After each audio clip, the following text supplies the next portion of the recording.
Hey, Pastor Mulberry, can you hear me? Pastor Yes, Mulberry. yes, ma'am. I can hear you. Thank you. And we can hear you clearly. Thank you. All right. Thank you. And thank you all.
I'm coming.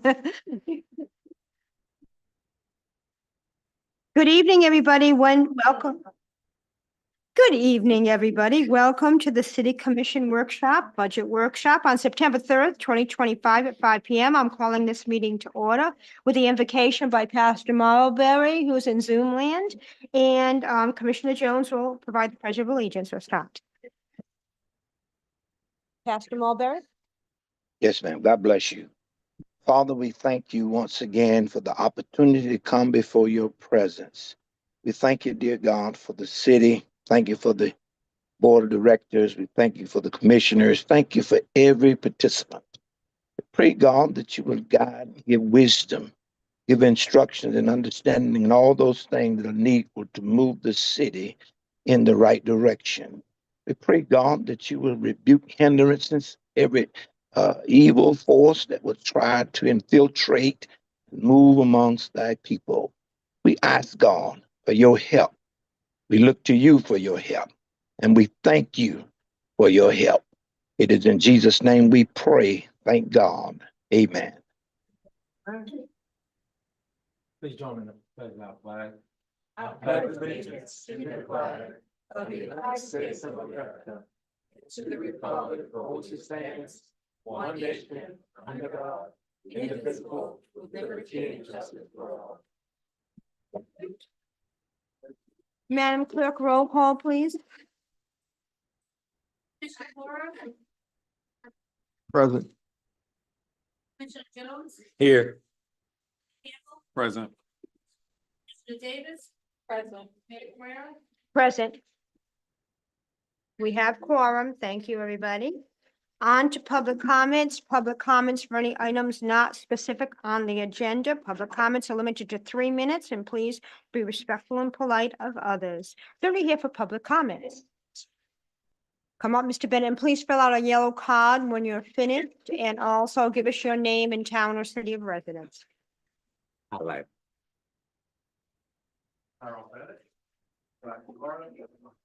Thank you.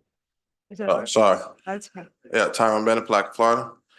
Yeah, I'm here today to make a comment in regards to, I know it's not something on the agenda, that's why I bring it up, and I did not make it to the commissioner meeting last week. I guess there is some public confusion. And since this body governs public funding for Blue Crab Festival, I think this is actually appropriate that it be brought up in this meeting. Retraction was put out this morning at approximately, I saw it come out at about 1 p.m. That's different from what the city put out last week, Monday. Last week, Monday, the city put out a statement that the Blue Crab Festival application process would start from September 1st to September 30th. I know that we have not reached September 30th because today is the 4th, if I'm correct, or the 3rd. The 3rd. And so I don't know what happened in between here. There's a little bit shakiness. There is confusion among the city of Palatka and the residents and the public. I put myself in an application. I was told I had financial backers, investors to do the Blue Crab Festival. I was abruptly told yesterday that I was shut down and that would not be possible, that the application would just go to a particular person that already put in the application and due process was not followed. On behalf of the city, and behalf of other people involved, people are not happy about that. It looks a little bit, it kind of reeks of a little bit deception and corruption, because things have not been transparent. I'm not accusing the city of being in Fort Willing disruption, but perception is reality. And if you sit back and look at it, and if you go through, even it was put in the newspaper this morning, that there's been a bunch of confusion. So now I'm being told yesterday, my application is void and it's going into the garbage, because that's not what the city agreed upon prior to last week's meeting. And so if decisions are going to be made prior to last week's meeting, everything always needs to be transparent. If people are coming to you asking for city funding, has to be transparency, has to be a process, has to be due process. We live in the United States of America where due process still is a key factor in our Constitution. And so if this body believes in the Constitution, then we need to review due process. I have about 7 seconds left. So I would remind you that there's a bunch of confusion and questions that need to be answered from the city regarding that process. Thank you. Thank you. Is there anybody else here for public comment? Seeing none, no, we'll close public comment. Would we like to respond to that? Yes, I would. Good evening, Mayor, Commissioners, everyone that's here. My response is I'm going to ask Mr. Eddie to come up as well, but my response is that last week at our commission meeting, I believe that we did get better clarity and understanding that the city, as we all know, is not sponsoring, is not, we're not doing an RFP or anything like that for the Blue Crab. That was made very plain, very clear last week meeting. Also, I believe we all walked away with the same understanding that the Blue Crab is to be treated like any other special event festival, that we do have 3 types, type A, B, and C. It qualified as an A, and that was the direction that we followed. So I'm just going to allow Ms. Eddie to clarify even further, just in case I missed something.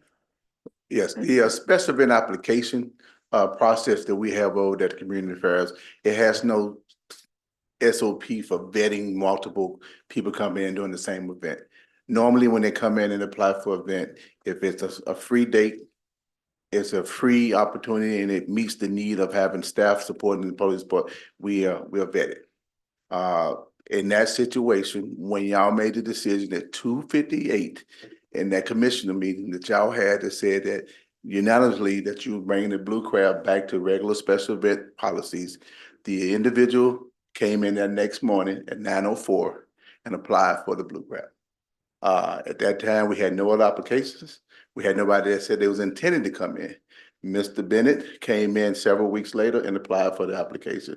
But we put it on hold when that Facebook message came out. But once y'all made your decision last week of how we was going to proceed, we let all parties know that where we was at, and being that the other organization came in and applied first, we awarded it to them.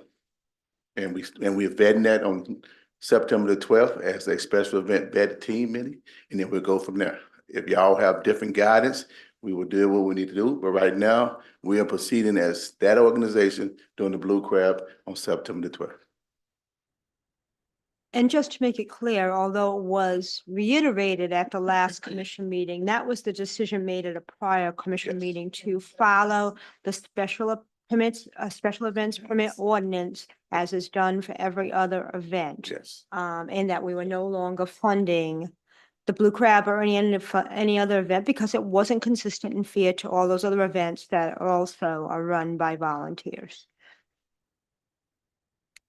Any further information? No, ma'am. Thank you. Thank you.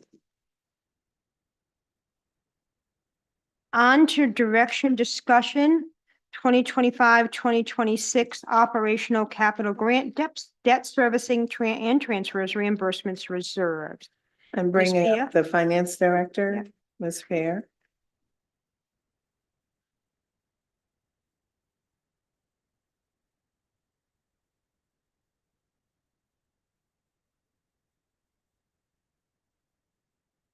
Good evening, everyone.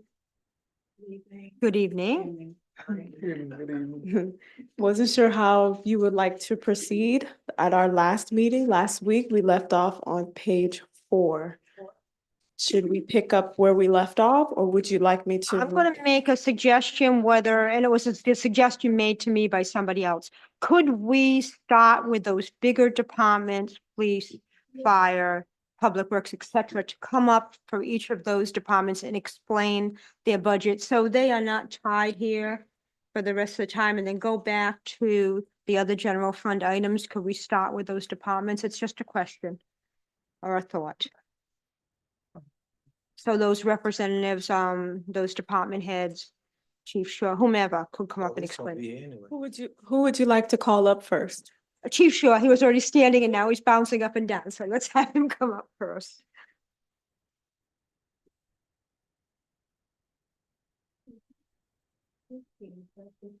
Good evening, Mayor and Commissioners, city staff, and our citizens as guests. I am pleased to be the first one to stand before you today.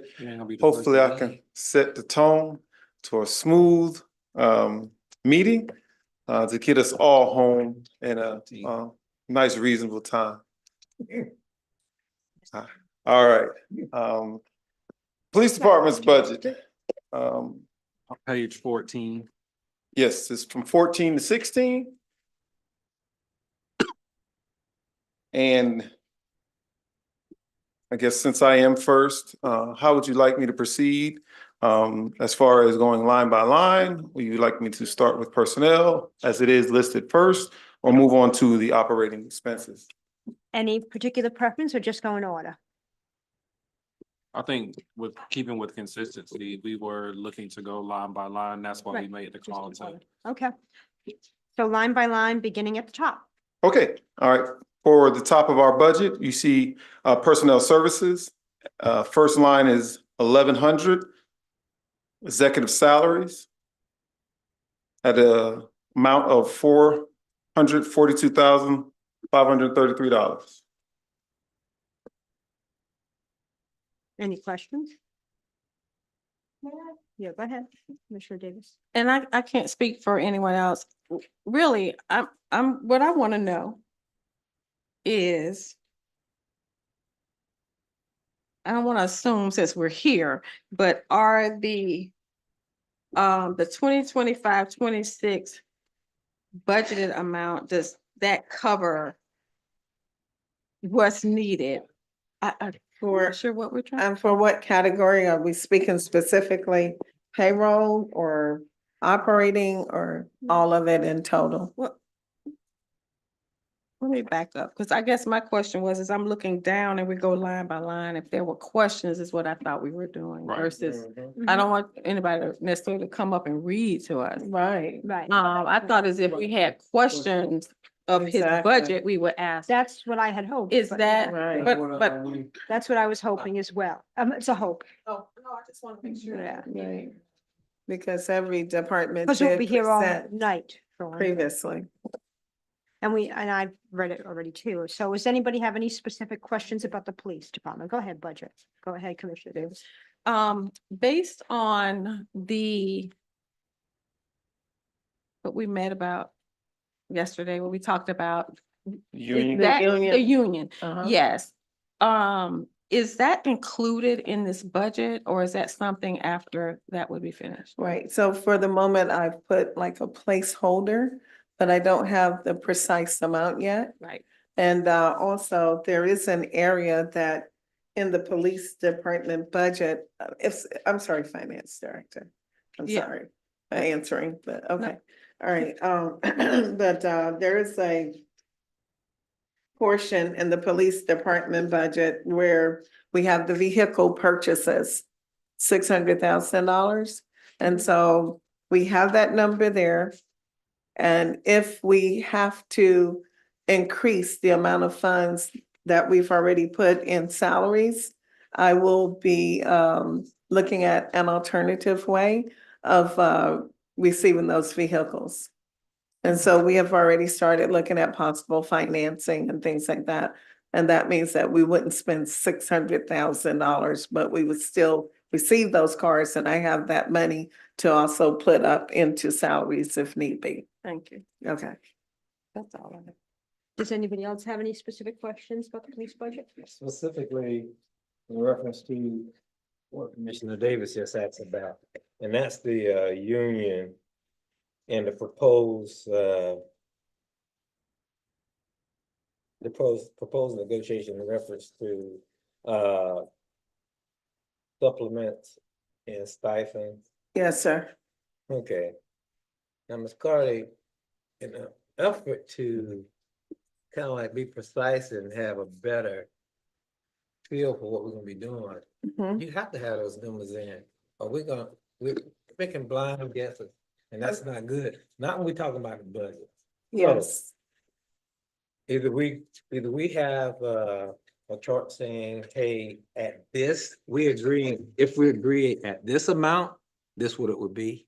so, If we agree at a different amount, so we'll actually see what we're agreeing to. okay,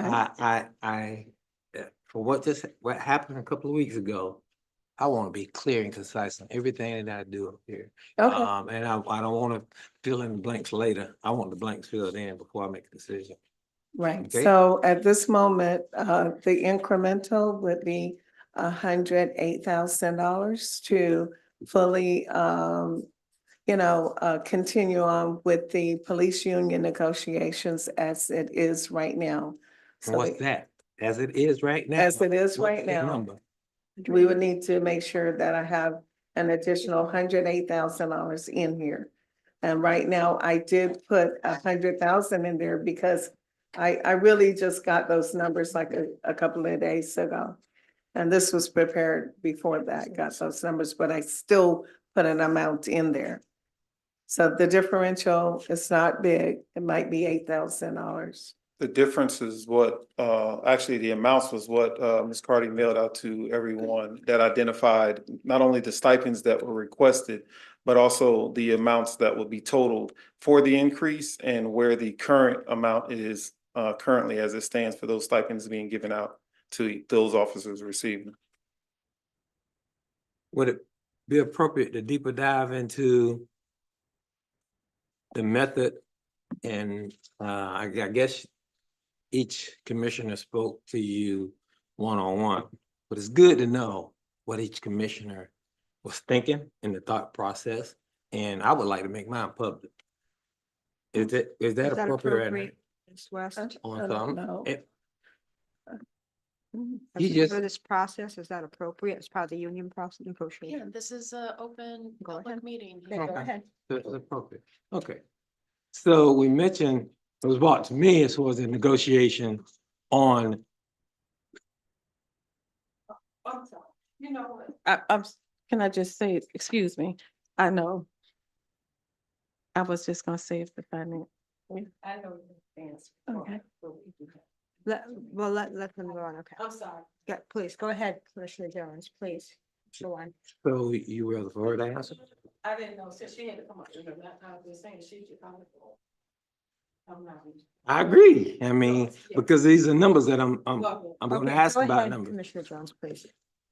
So the proposal from the police union was for different auxiliaries or educational certifications, that there would be a stipend given to officers, employees.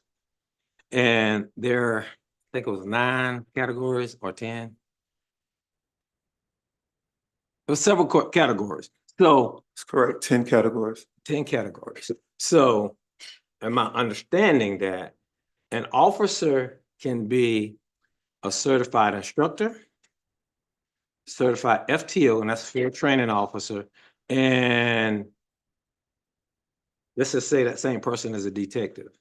Okay, so that's 3 areas where that person could actually get a stipend.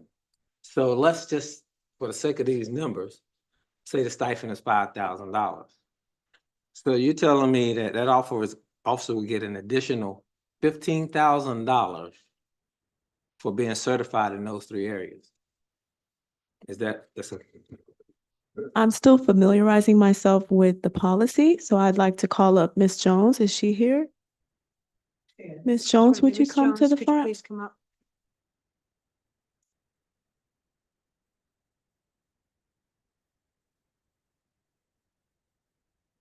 Okay, so I think your question is if we have a detective, instructor, those 3, would a stipend be awarded to each one of those, that individual person in one? Yes.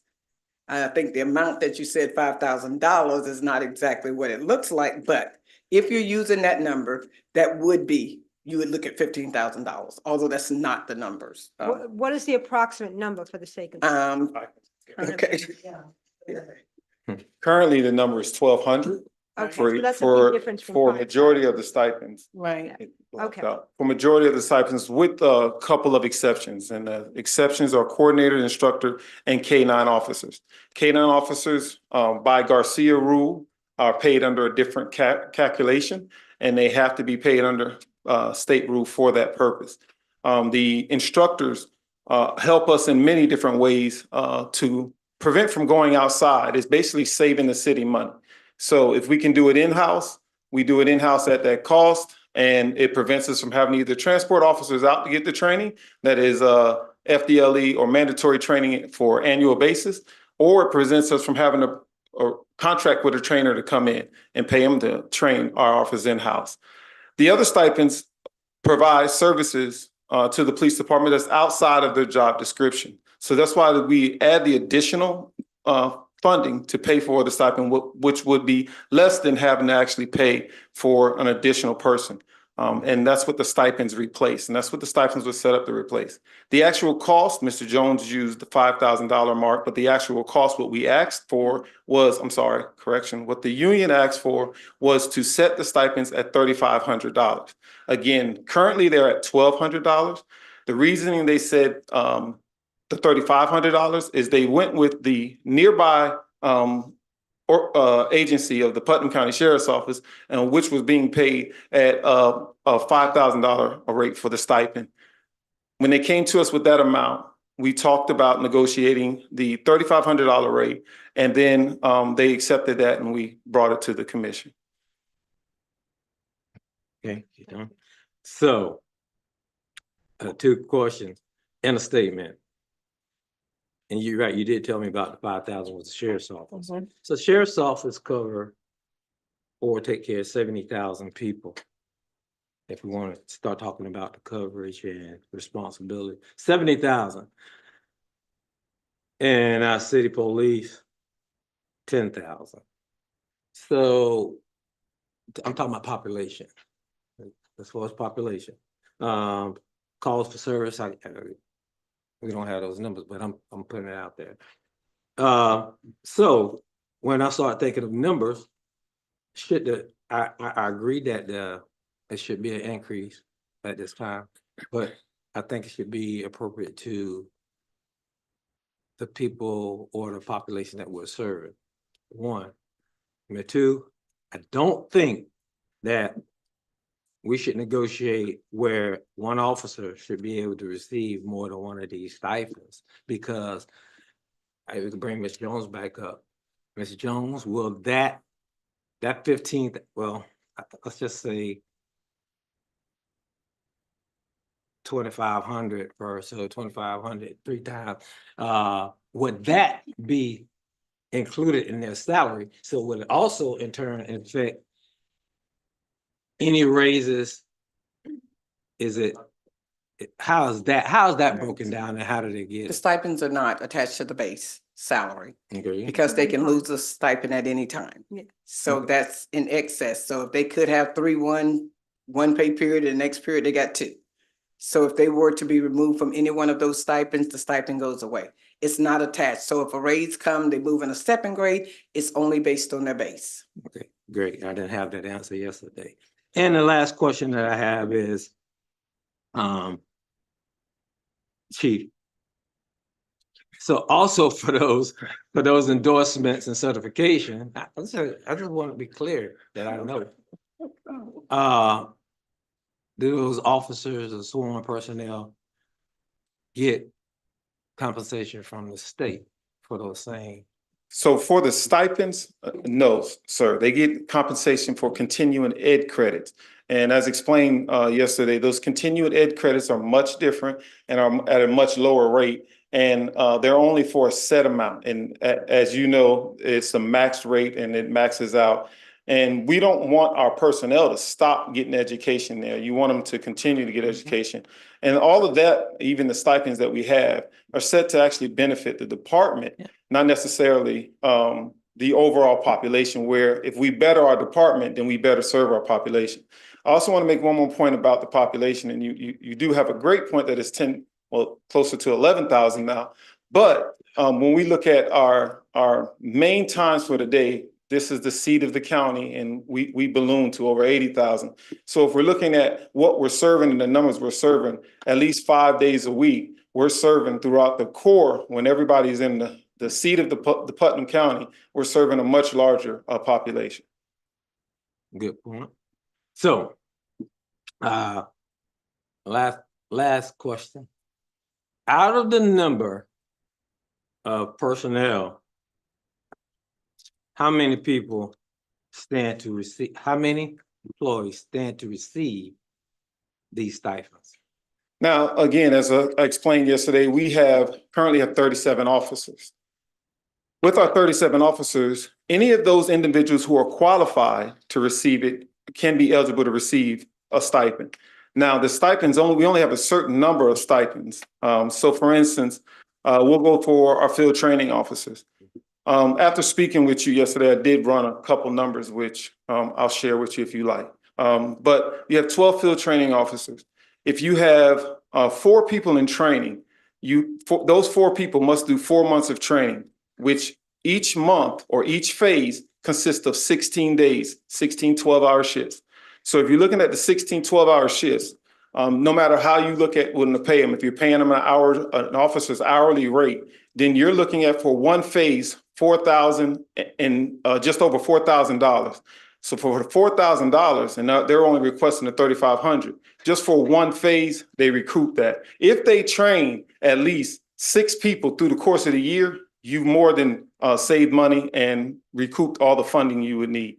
Right now, our current contract for an officer, a newly officer that was to come on, when we looked at signing the sign-on contracts, was $15,000. And the bundle of that consisted of the FTO phase. Okay. So, thank you. That was your last question. That was a question, not a statement. That was. It was a question, but go ahead. Yeah, it's a statement. So I was asked yesterday, where would I be on the excuse me, on the negotiation part? How would I feel? And I said, I do think that they deserve an increase up to $2,000 per officer with only pay for one of these designations, not 2 and 3. So I just wanted to be with my colleague what I said. So it won't be, well, this commissioner said this or that, and we don't know who said it. Tell me what I said and where I'm at. Thank you. No problem, Thank Mr. you. Jones. Be happy. Ms. Carter, if I may? No. I've got the opportunity to speak to 2 of you, but I didn't get opportunity yet to speak to the other 3. I think this is a great time since Mr. Jones opened up the doors for questions in reference to the union for us to be able to answer any questions that you may have. We have 2 or 3 scheduled for tomorrow. but Yes, they yes, can. ma'am, we Go do. ahead. I prefer to wait and have the one-on-one, frankly, and have Yes. more information. I'm Yeah. scheduled Yeah, you're scheduled. This is not. Yeah, they're on schedule. I think. But I do have a question, Go Mayor, ahead, if I may. Commissioner Campbell. In speaking to, and I asked this question with reference to others, I see a decrease in the schooling and conferences. Is there a specific reason why we're decreasing one of our police department when public safety and training and all of those kind of things are of great importance? Why was there a decrease in that funding and that line item? Yes, it is. School and conference, it 19,000? went from 15.8 to 19. From 9.7 to 19. $700.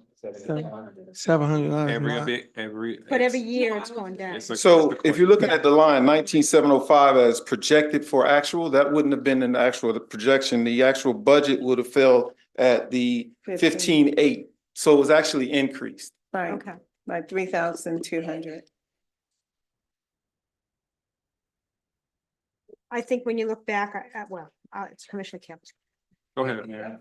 I was looking back on even previous budgets, it was at 23,100, it's going And down. that's what I'm looking at. And then, then it came up a little bit, but it's going down. And I can answer that question for Please. that. When, in the time, in the years, so we budget for the opportunity when individuals reach to be able to go to command school. And that is coming up soon. But those are the times where it does reach the 2,300 because we have to put in roughly $8,000 for one individual to go to command school.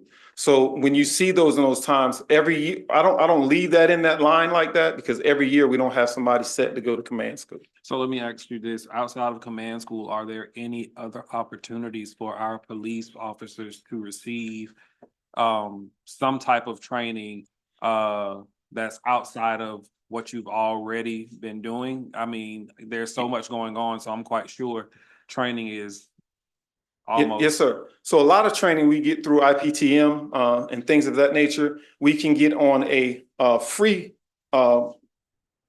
registration basis, but we pay for travel and lodging. Gotcha. So a lot of our cost stays in that area, stays a little low. So it doesn't decrease the opportunity to go to school.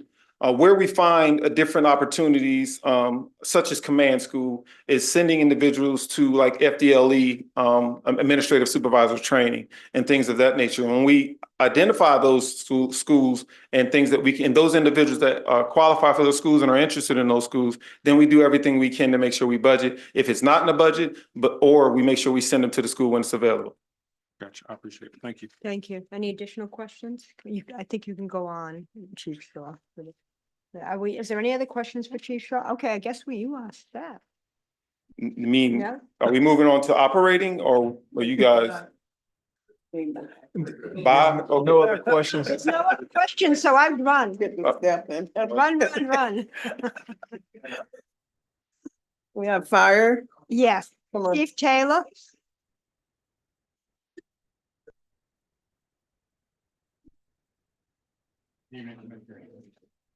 Good evening. Good evening, Commissioners. Good evening. Good evening, good evening. Is it page 18? I believe it's page 18.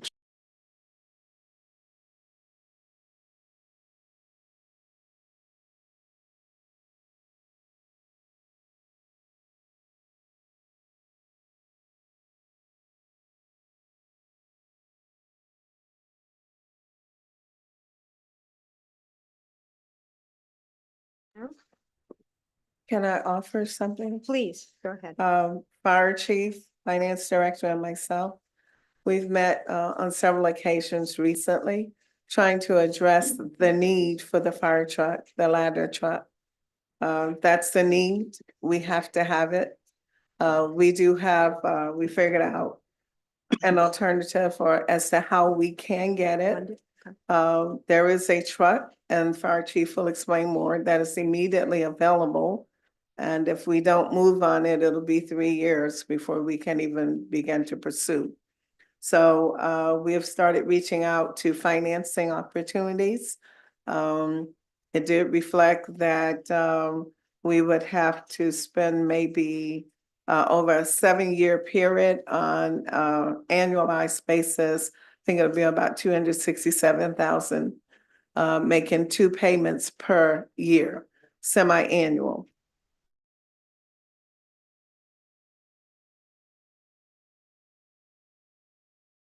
We can get it at a lower rate, but at least I'm letting you understand, commissioners, that we believe that we can still make sure that we get the ladder truck that is needed.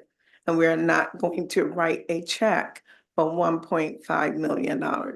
Instead, we're going to finance it over a 7-year window. And therefore, it will be affordable for our budgeting process. And just to talk further about that, I have reached out to 3 different bankers. One is a private company that deals with fire trucks only. And they are used a lot by the company that we're using.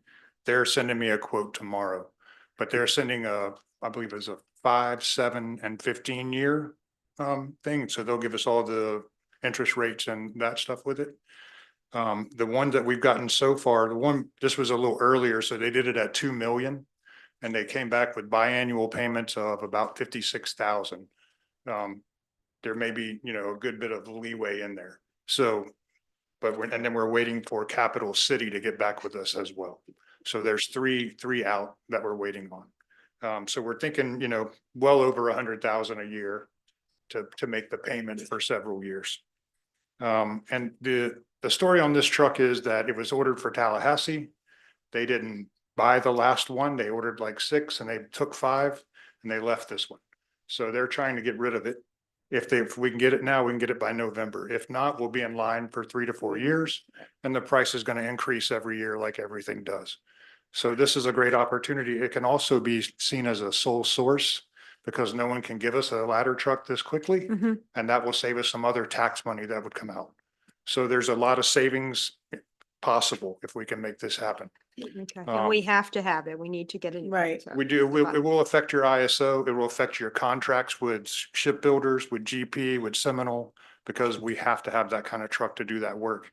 And then if we are going to start building larger buildings, we're going to need that to get to the 4th and 5th and 6th floor of buildings.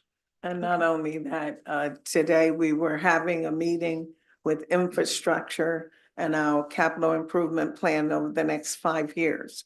And we noticed that this was already planned from back in 23, 24, 22, 23.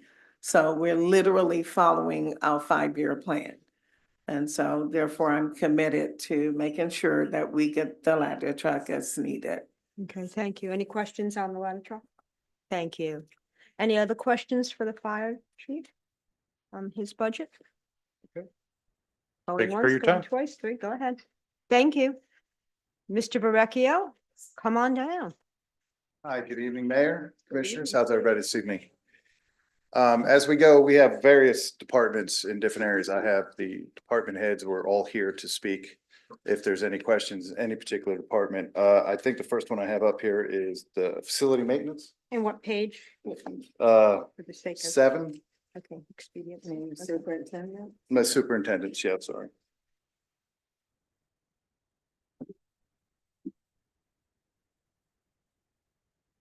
Okay. Okay. Does anybody have any specific questions on that?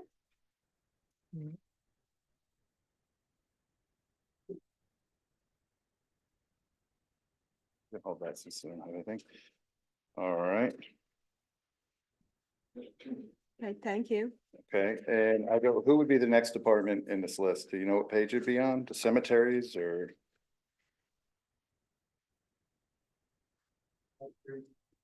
Streets? Page 21, Okay. Superintendent, Mr. Daniel Nicholson. Do you have any questions for streets? Any questions? Sure. Give people a chance to look. Oh, okay.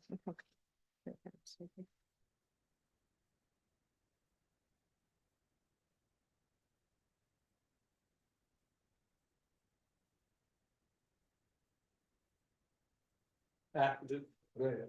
I just have a question with Go ahead. regards to, street light repairs. Could you kind of explain? So that's nothing, we tend to our own street light repairs, it's not through Through FPNL? No, so there's certain ones that FPNL just recently installed, such as Hank Bryan Park or up along St. John's. Yes, they will come out and repair, but we still have all our lights downtown from 4th all the way to the riverfront and all the lights to the riverfront. We also maintain the lights along the walking pier as well, so that all falls in under that, sir. Thank you. Sidewalk repairs. Why did it drop down to 30,000 from 71,000? I'm sorry, repeat that, sir? Oh, sidewalk repairs. We did because we are just about to start a grant called the COVID Sidewalk Grant. So it's an obvious place for savings and cutbacks, sir. So we took the opportunity, seeing how the sidewalks are going to be replaced in the next fiscal year, sir. That's a good,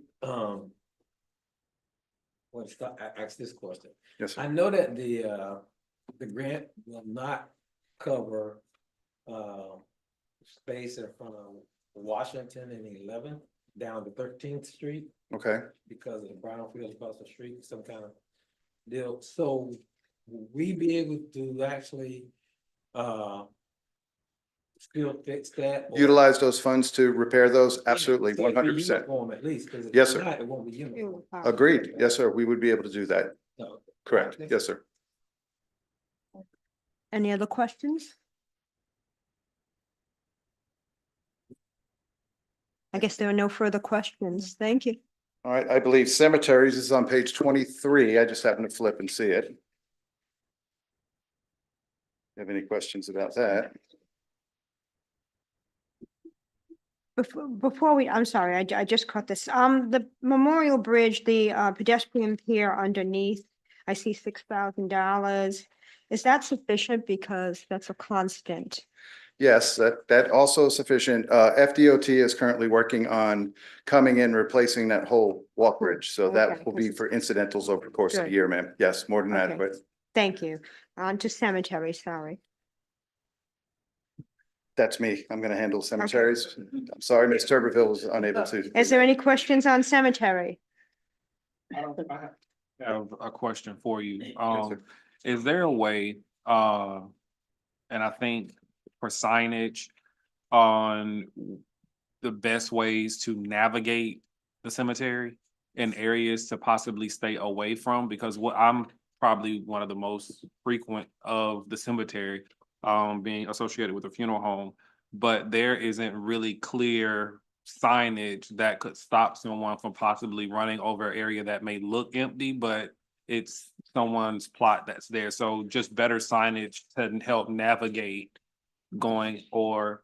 Yes, sir. We are aware of that problem. And then we had put a bit of operational money in there for putting on all those corners where we think people are cutting a turn short. We're going to be putting 4x4 posts in the ground and highlighting them. So And more specifically, like when you come in and you're getting ready to make the right to go near, like I've seen several times where individuals would park along that way. Sure. And they're actually parking on graves if they're on that side, depending on where it is. So just better signage that could help prevent, because I just.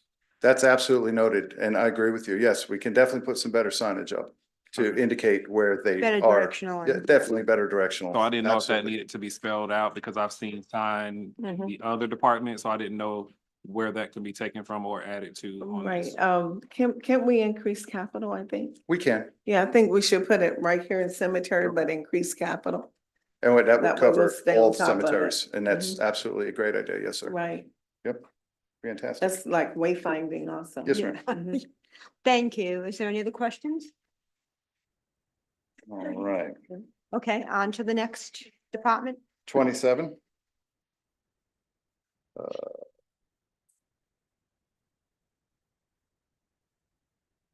Which department's that, ma'am? Oh, Parks Parks. is Eddie. That's it. Park That's Eddie. City. You know, That's it. Sorry. it's not him. Not yet. Okay. Fleet maintenance, I believe, would be next. Okay. So where are you? What page? We're trying to find that. 1 minute. Maybe you made out a thing. No, fleet maintenance. Well, I'll tell you what, we can go to water plant We can go on to page page 37, 37, yeah. if that's okay That's with fine. everybody. And I'll bring Mr. Sean Burnett up if there's any questions for the water plant on page 37. Anybody? I know, Mr. Sean has come before us with some very, some things that were very needed, previously to improve our drinking water.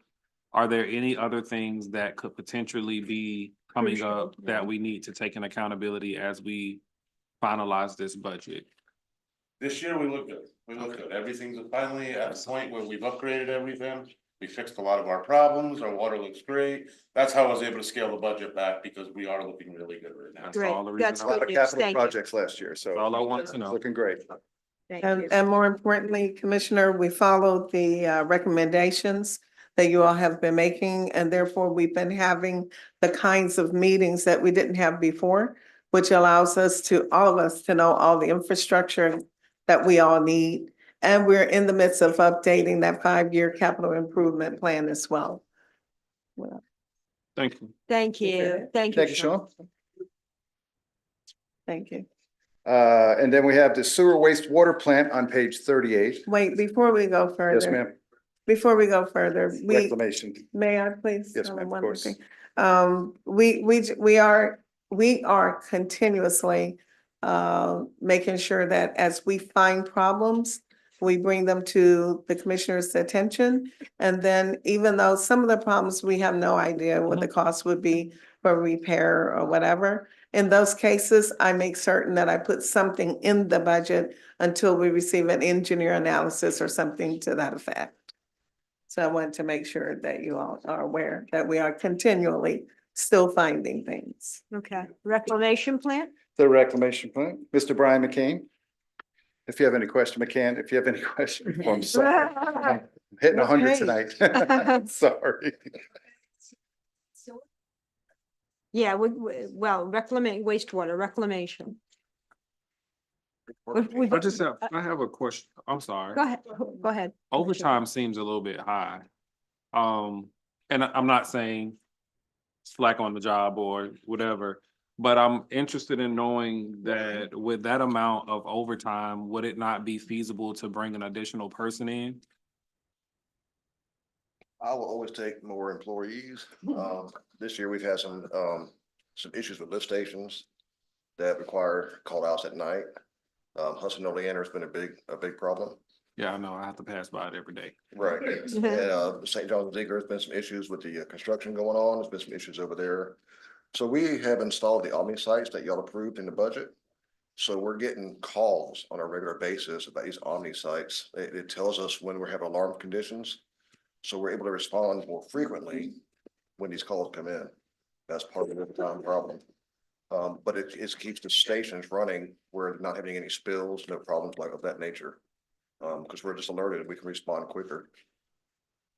So hiring somebody, though, it would be difficult to hire somebody, well, not difficult, but they'd be there all night kind of waiting for something to happen. Issues are gonna still come up. And they're still gonna come up, but you're not gonna know in advance. So you have somebody scheduled that's just gonna kind of. I was just asking because it seemed like it was a tad bit high for, I mean, that's actually a salary of a part-time person. It It's not a is, it full-time is. person.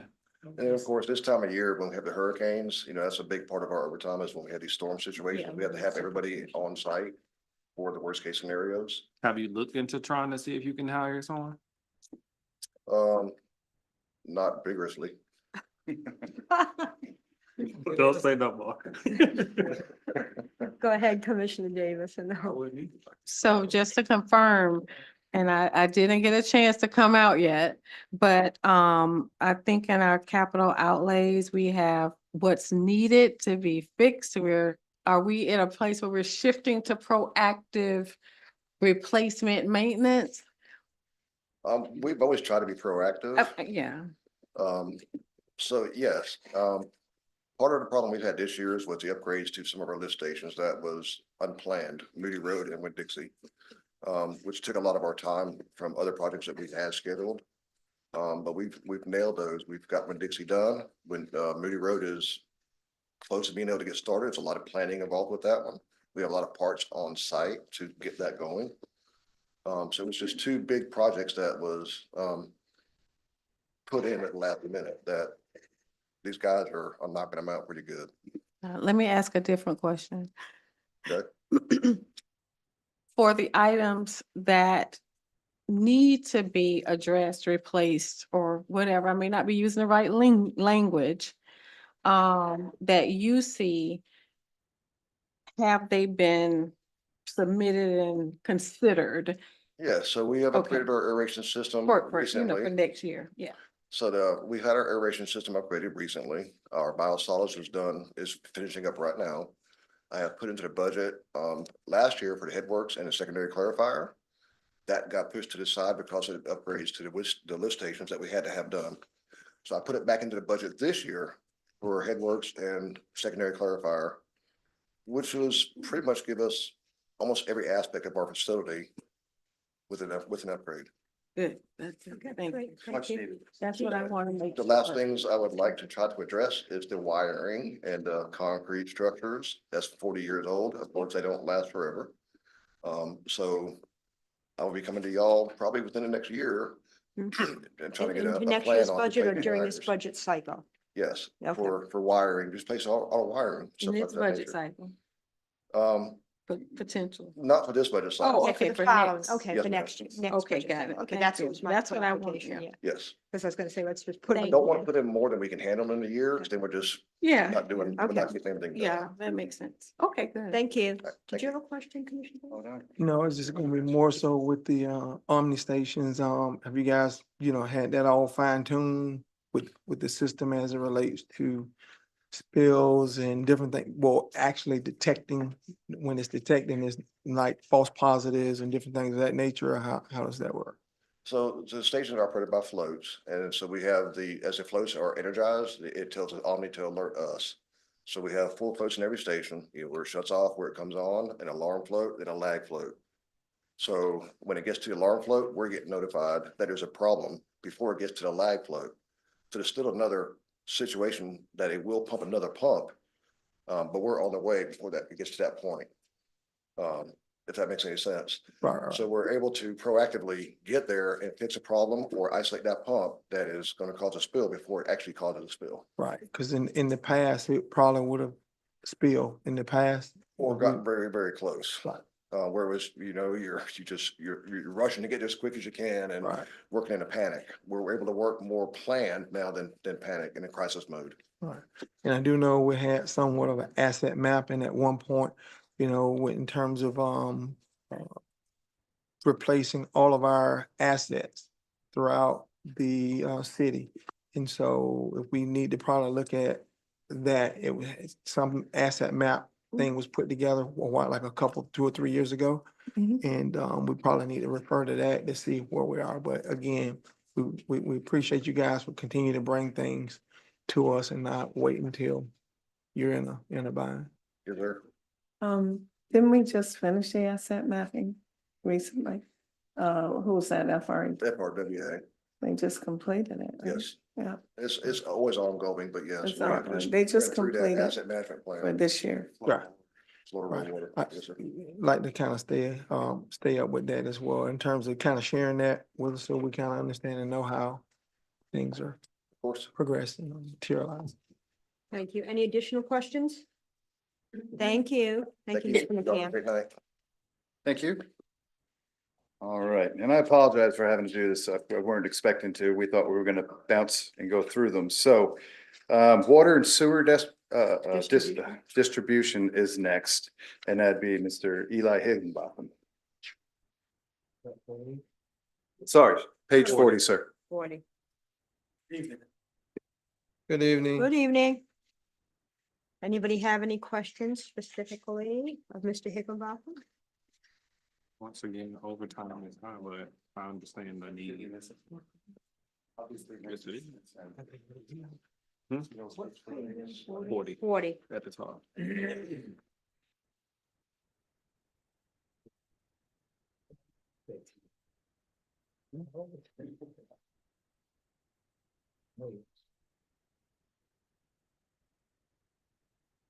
Road repairs.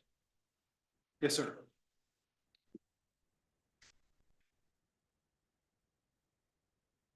That budget increased tremendously, from 61,470,000. I believe that was a typo.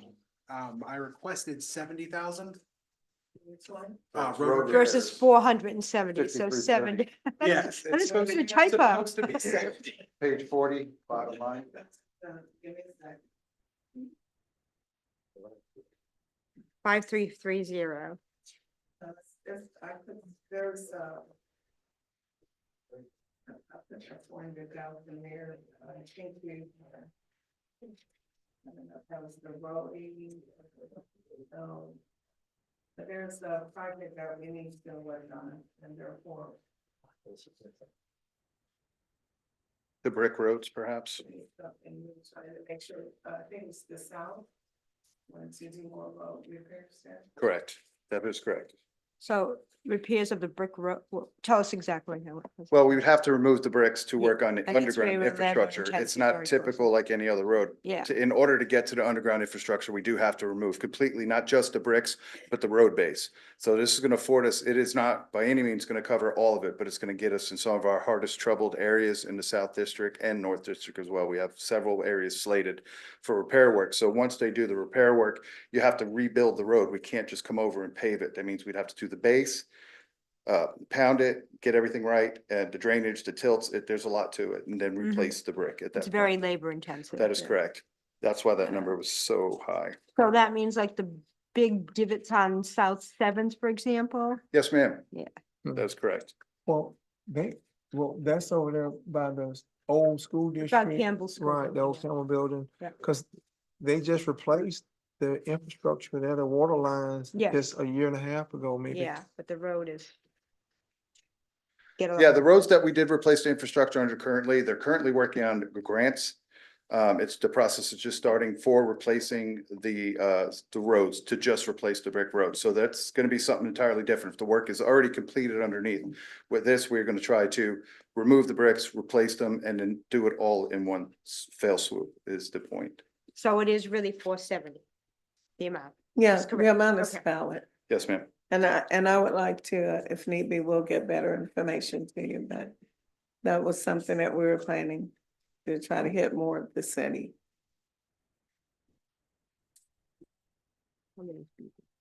Okay, any additional questions? Okay, thank you. Thank you. So the next one we're gonna go to is Public Works Sanitation. Mr. Ed Chandler. Please come up. That's page 48. The fleet maintenance, It's page 48. the fleet maintenance. It's water administration, okay. Okay, so fleet maintenance starts on 48. Ed will also be here for that as well. And then we have sanitation on page 51. So I have a question with fleet maintenance.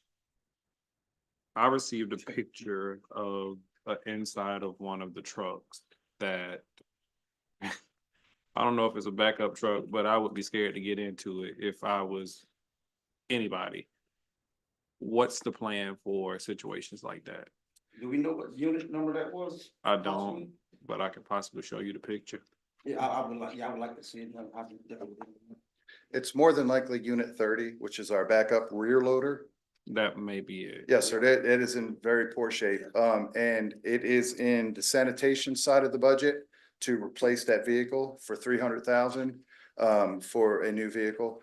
That vehicle is 20 years old. Yeah, it's a 2005 Sterling, which they don't even sell parts for anymore. I could tell because there's no parts on it. Right. You're right. Yeah, you're right. No, I'm serious. Yeah, it's in bad shape. So That's why we don't even I'm use it serious. anymore, because I mean, they don't have parts for it. It'll be unsafe, and that's why we're in the position of moving forward with trying to get this rear loader. I mean, this is a necessity. I mean, it really is. yeah, we're gonna pull that out of service, remove our next closest to out of service truck into our backup service and promote the new truck is to take place of that. So it's a step situation, which in our 5-year plan, we'll have new trucks in each year because of the growth of the city. We have full routes coming up in the next year that are going to increase, but that's in the future, of course. But right now, we just need to get our trucks to where we can finish the routes. And that would be our backup truck. So that's under sanitation. I'm sorry to jump around, but you asked a question out of fleet. I was just thinking of the maintenance component because it Yes, sir. yeah, it need to be maintained at. Yes, while I'm up here, as Mr. Maricchio was saying, we've been in contact with the builders around here that's building the new apartments, McClory Cove, the cottages, everything out by Villa Farms.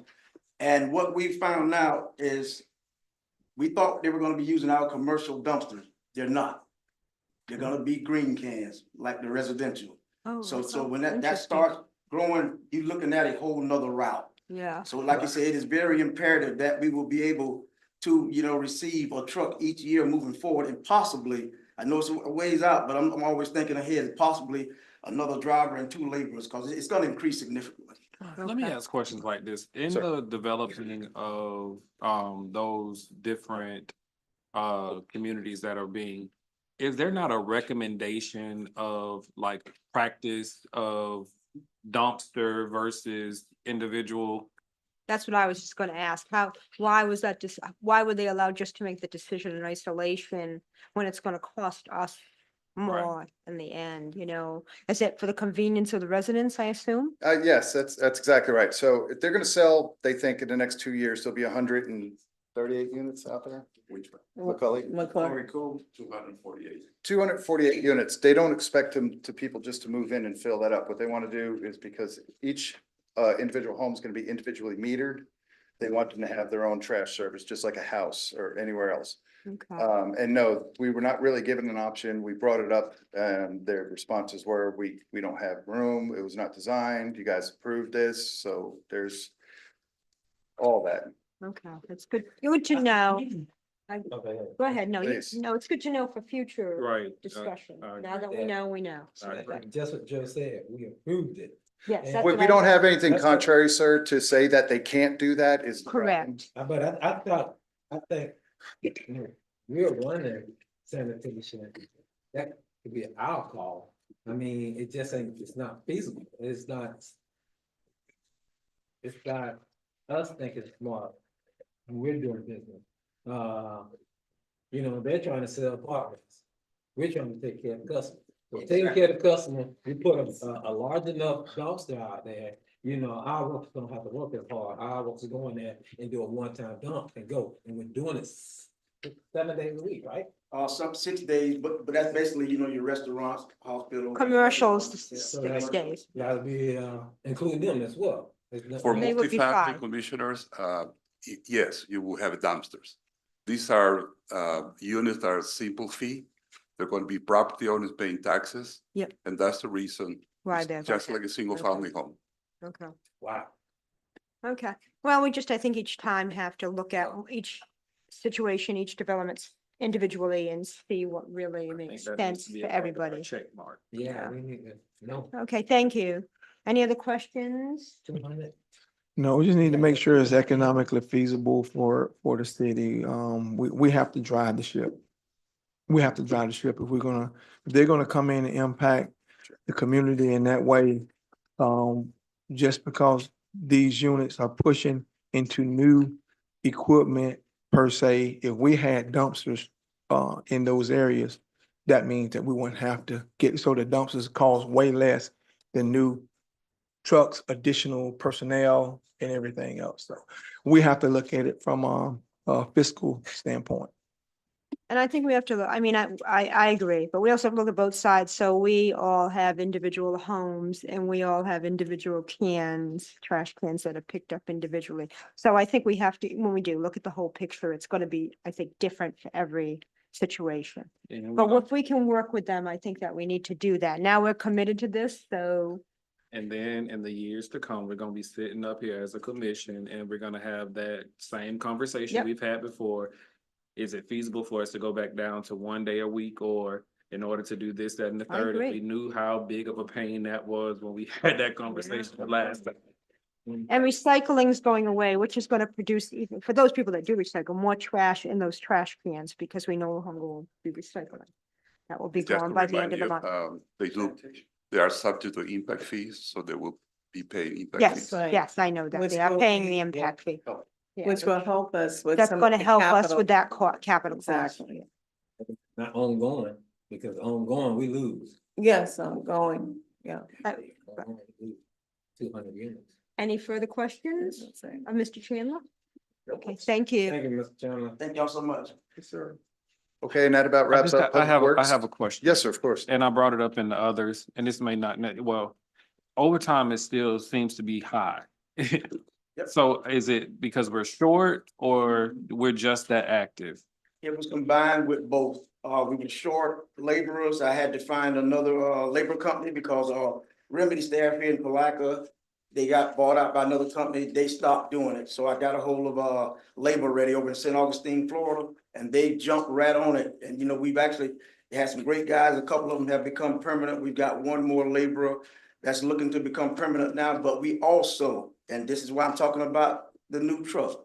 we had quite a few problems with those trucks, you know, whether it was the front loader, rear loader. And that's what I'm talking about, because when you don't have a backup truck and one of those trucks go down, now you got a crew just sitting there, have to wait on somebody else to get done to get their truck to finish the route.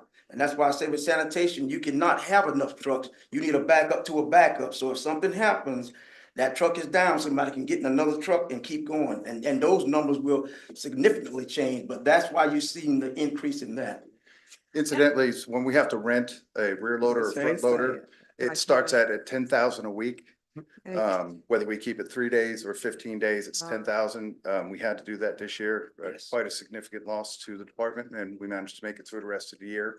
Also, the local remedy company where we're getting our staffing from didn't carry the appropriate insurance to have their people riding on the back of the truck. That's why we had to search. And we did have a dead space because we couldn't get anybody until we actually found this group in St. Augustine. So we worked diligently, constantly at staffing in sanitation and down trucks.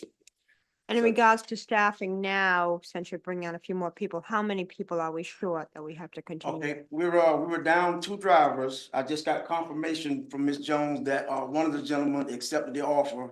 So we should be having him. And then, like I said, once that laborer comes on permanent, all we have left is just one other driver, and we'll be fully staffed. Okay, because I also get a lot of questions about the street sweeper.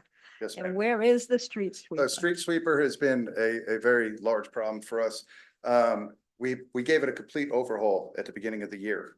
And since it came back, the wiring harness caught fire, the secondary motor quit. It's just What's the giving us a lot of grief. We're at the point where it's just about completed again. It's at John Deere. They're taking care of it, and it should be out and running again within the next 2 weeks. Yes, sir. Okay. Go ahead. Where is it in its life cycle? It is right like the rest of our trucks are at the end of its life cycle. That's what I understand. Okay, so yeah, we need That's to, something we want to incorporate into the budget, if not this year, next year, but to, Definitely. Yes, ma'am. Now, go ahead. so, Mr. Chandler said that we can't have enough trucks. Just like the situation we're doing with the fire trucks, couldn't we purchase one with finance? We do have one in the budget now for this year. Financing like we're gonna do the fire truck? We will definitely consider that as well. For the moment, we had it there as a purchase. But we But can you're talking about finance the it. Street sweeper or? the No, other truck? no. Or just Tra- your I'm talking about truck? the trash, that's more. Okay, trash. If I may also say, that situation with the rear loader trash truck is similar, just similar to that fire truck. I mean, I've got 2 or 3 vendors out there that have them ready to roll, but if you don't make a move, they're going, and then, I mean, the chassis are so hard to find, it will take another year and a half to get them. I think if that's an opportunity, we need to act on it because we can't have trash problem. Right. That's one that we just We can can't. have 3 more, sir. Is that the 345? Yes, the And then I see 345 is here. the pickup truck and the rear loader. The rear That's, loader. that's both of them right Yes, there, ma'am. right? Yes, that is Okay. correct. right. So currently in the Yes, sir. budget. Yes. Okay. Yeah, we don't And want, we are doing our 5-year CIP right now. We're working on that. we don't We want to would end it have like the street sweeper Philadelphia. in it for next year. Thank you. Okay. Were you going to say something, Commissioner Barnes? I just said, we don't want to end up like the people up in Philadelphia when trash is all over the streets and No, everything. don't and wanna people be are like picking it them. up, so. Yeah, channel watch. No. You know, because Mr. Chandler gonna drive that truck and get out and put it on the back of his truck. Yeah, everybody knows his number and where he lives, Yeah, so. we see him all the time. That Great. man deserves some more money. Thank you. Thank y'all so much. Thank you. Did you say you were all set, Mr. Barrecchio? I am, unless you guys have more questions, of Any course. questions of Mr. Barrecchio? Okay, thank you. Thank you very much. Who Have a nice wants to evening. be next? Planning is sitting there, planning. Mr. Cutright, come on up. Page 26, page 26. Oh, not 26, start with 24 first. What page? 24, 24. 24. You marked all yours already.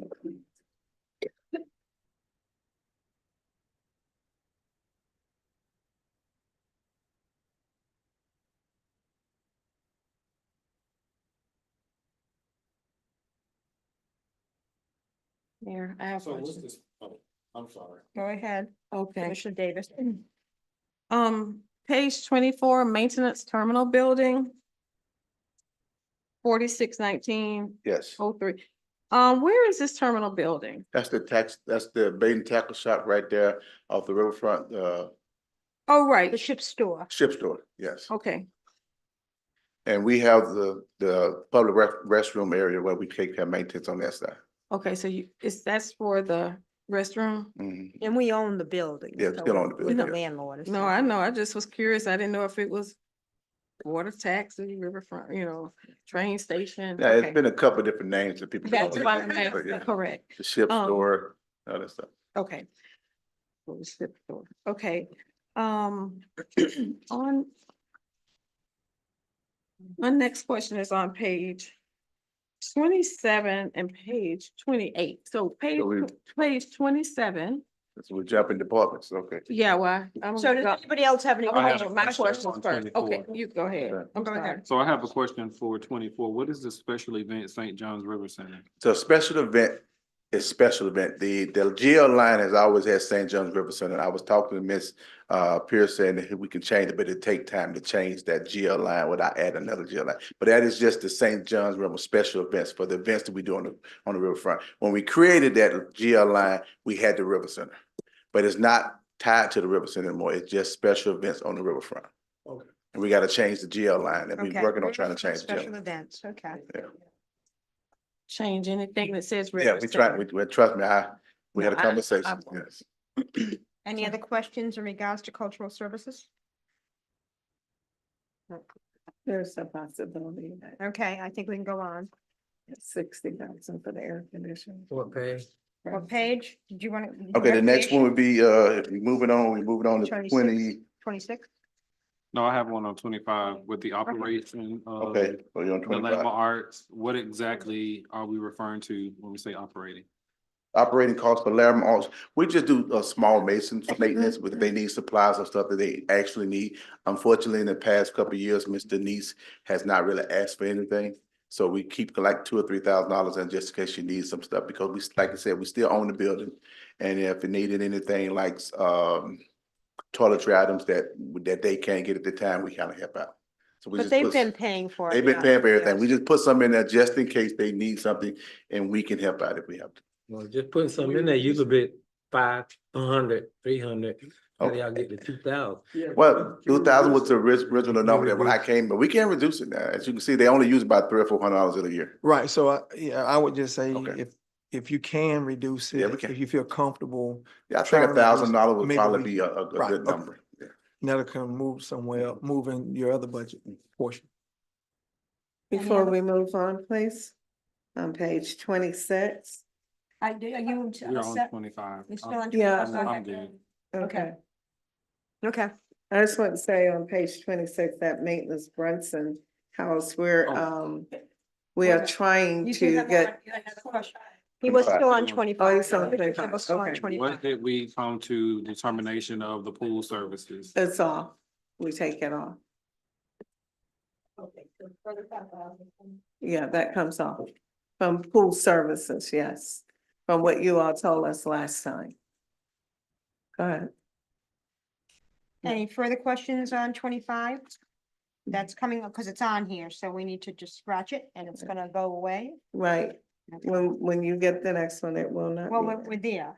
there. Right, I want to It's on make a page comment. 25. It's the last I'm Yes, sorry. that's- line item. There you go. Okay, so we're scratching that. Okay.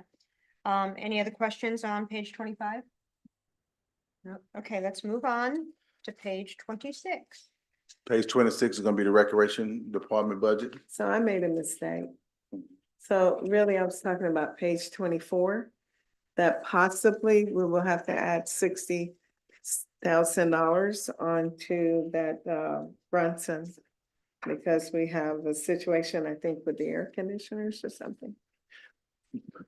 So I'm just, if it comes back changed, don't be surprised. We're trying to take care of it this year. If we cannot, then it will be. surprised, but you go ahead and tell me now. Right.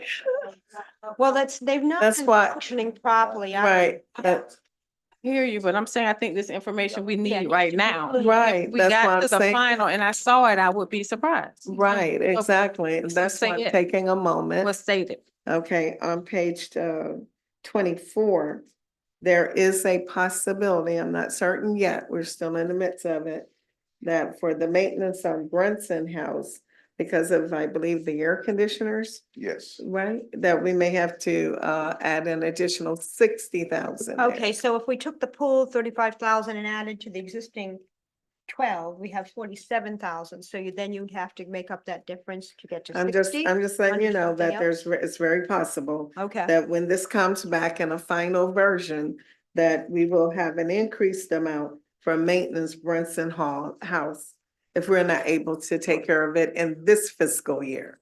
That's what I'm, 67,400. yes, ma'am, instead of the 7,000 number. Only because we're dealing with that right now. Just to clear up, we have HVAC issues with the Bronson Mulholland House, and the last quote we got was close to $58,000. So we're trying to find some money this year, but just to help you understand where we're going with that. Thank you. thank you. All right. On 26 will be recreation. Yes. Any questions on recreation?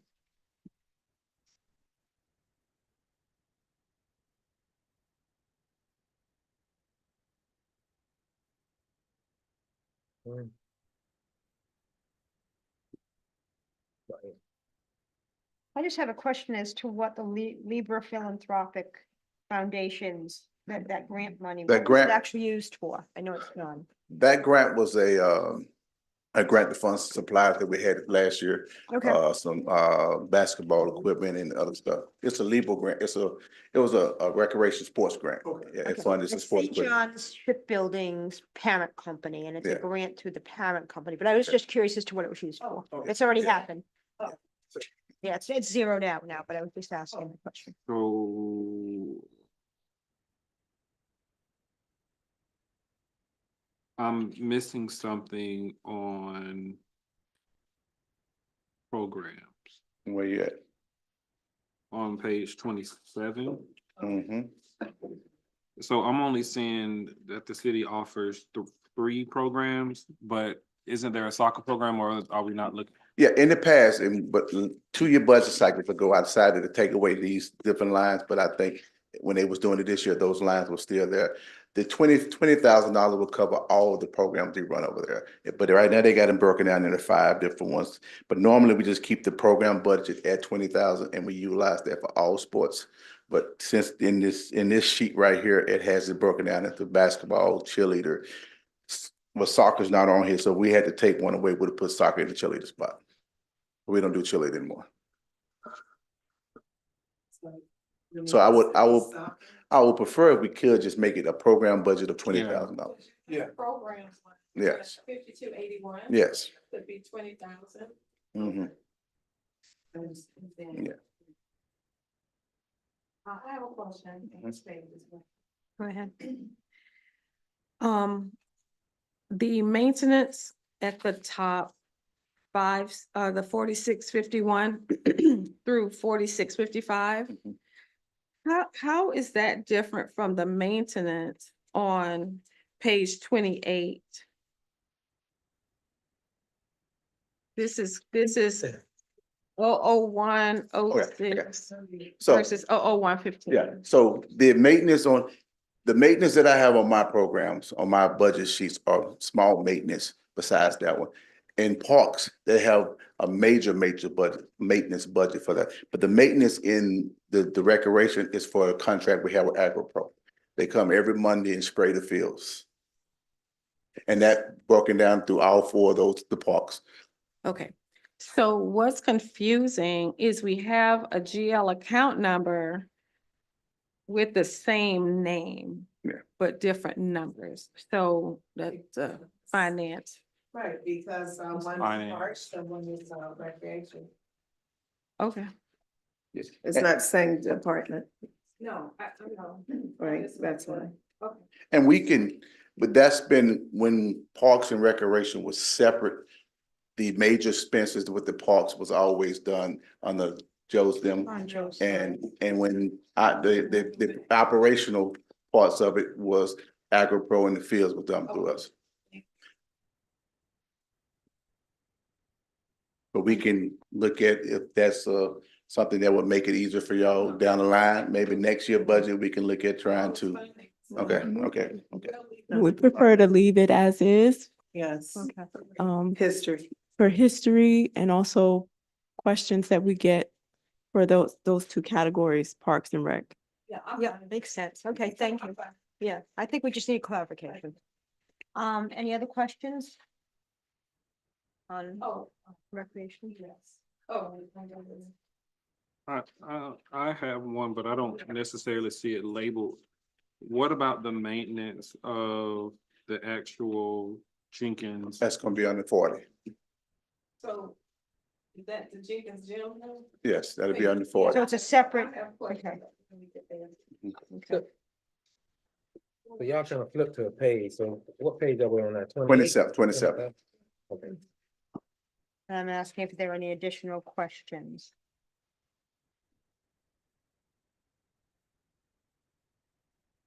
On parks. And is your overtime on, here for 1,400, 572, that's for your staff working after hours? When, the Jink, which was one, 27? Page 27 at the bottom. 7,000. Oh, okay, that's, Parks. I'm gonna let Joe talk about that, because I only had Parks for 4 months, so I can't really tell you Oh, too much about okay. the overtime. But Oh, that's it is Parks. under Parks. That's Parks, yeah, yes. right now. But I'm assuming that he can give you a better answer than me. Don't even put yourself out there like that. But, anything, and if you don't mind, can we get get recreation, then Jenkins, and then me and him both for tag team Parks at the end? That's fine. Is that okay? Okay. Okay, No problem. okay. So then the next one, everybody good with recreation 20? We're all set with recreation. Okay, so the next one's gonna be 40, which will be on page 31. Go back to page, page 30, then we're going back to as well. 28. 30. So, I have a question. Oh, price one, okay. yeah, we still approach mine. We're on 31 in the middle. Uh-huh. Middle and And I'm bottom. gonna go to page 30. Well, okay, 30, I have 26, and then I have 40. That Department 27 is not mine. Department 40. Yeah, I'm saying, I'm on page 30. The top of page 30, you have one line for 26, Department 26 is price money. And then you have water taxi in the middle, and then the Yeah. bottom of that'll be Jenkins Gymnasium. If you're talking about 27, which is water taxi, that's not my department. Okay, so are we going to Price Mountain next? Yes, I'm ready. So 29. No. Okay, let us handle this. Let's go back to page 28 and then just move accordingly. And if it's a Okay. back, We did. because it's confusing. Okay, I thought we were, okay. Okay, 28. 28 still part of parks. Did you- 28 is Parks, so we want I to do want- Parks last. No, I get it, but I want to, right. Okay, so you're asking to go to parks even though you requested. Okay, so we do Parks, let's Okay, knock please. Parks out. I guess we just want to finish parks. 28.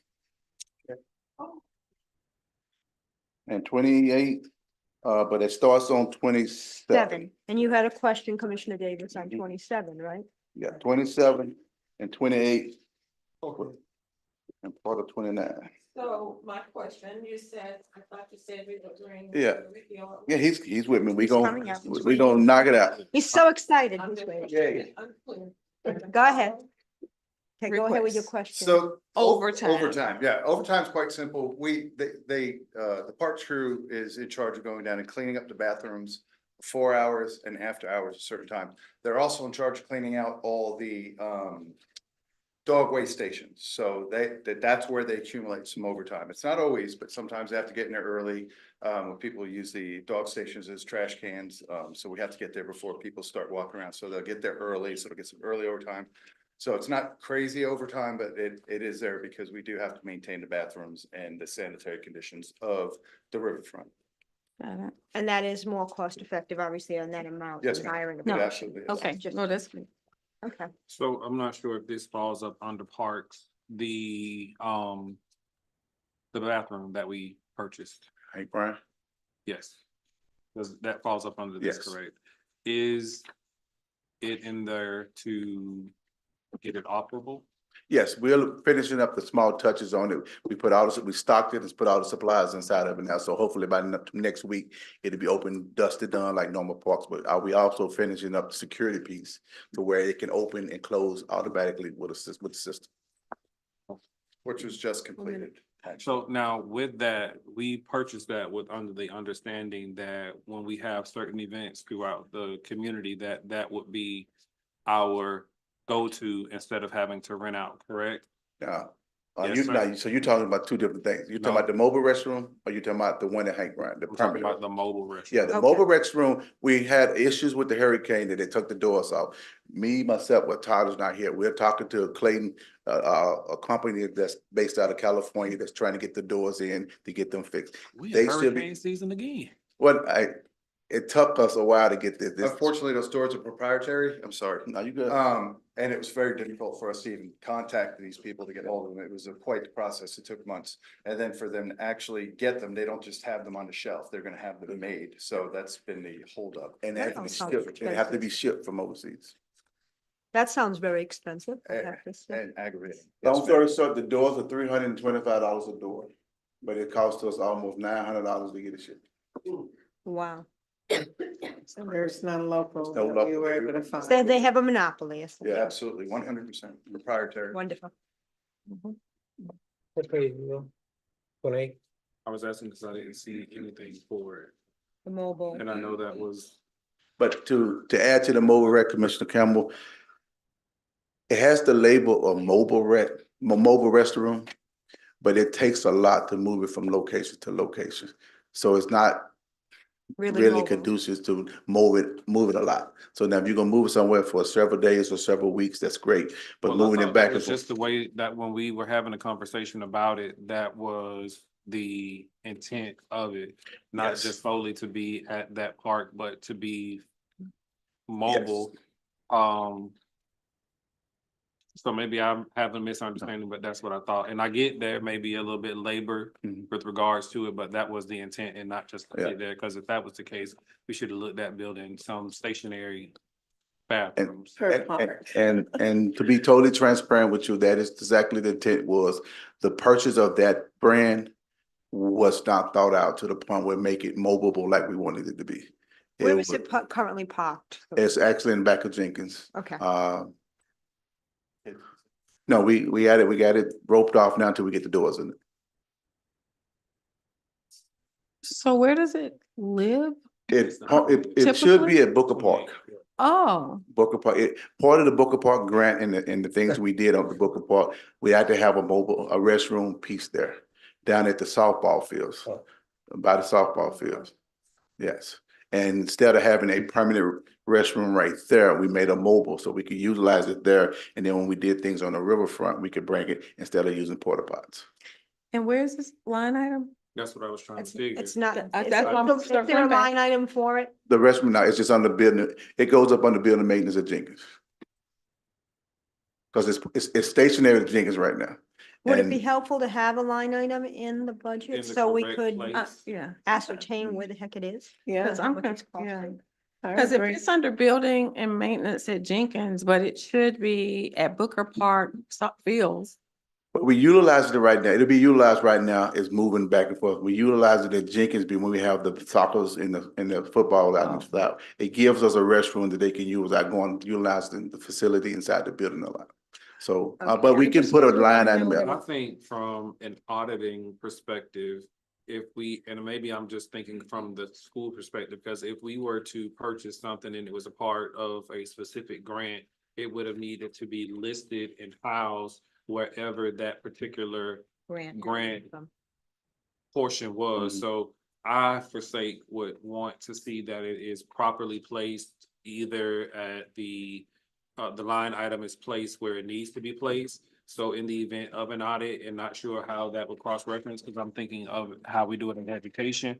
But if it was not housed or placed where it needs to be placed financially, it could possibly come back as a deed. So Yes, So can we just add it as a line item, mobile restroom, and put it under Booker? and once we get it operating, it'll go back to Booker. But right now, with it not being working, we don't want it to be down there out of commission, giving the people a chance to vandalize it and everything. The budget. Yeah, we just want, go ahead, Commissioner Boyle. Okay.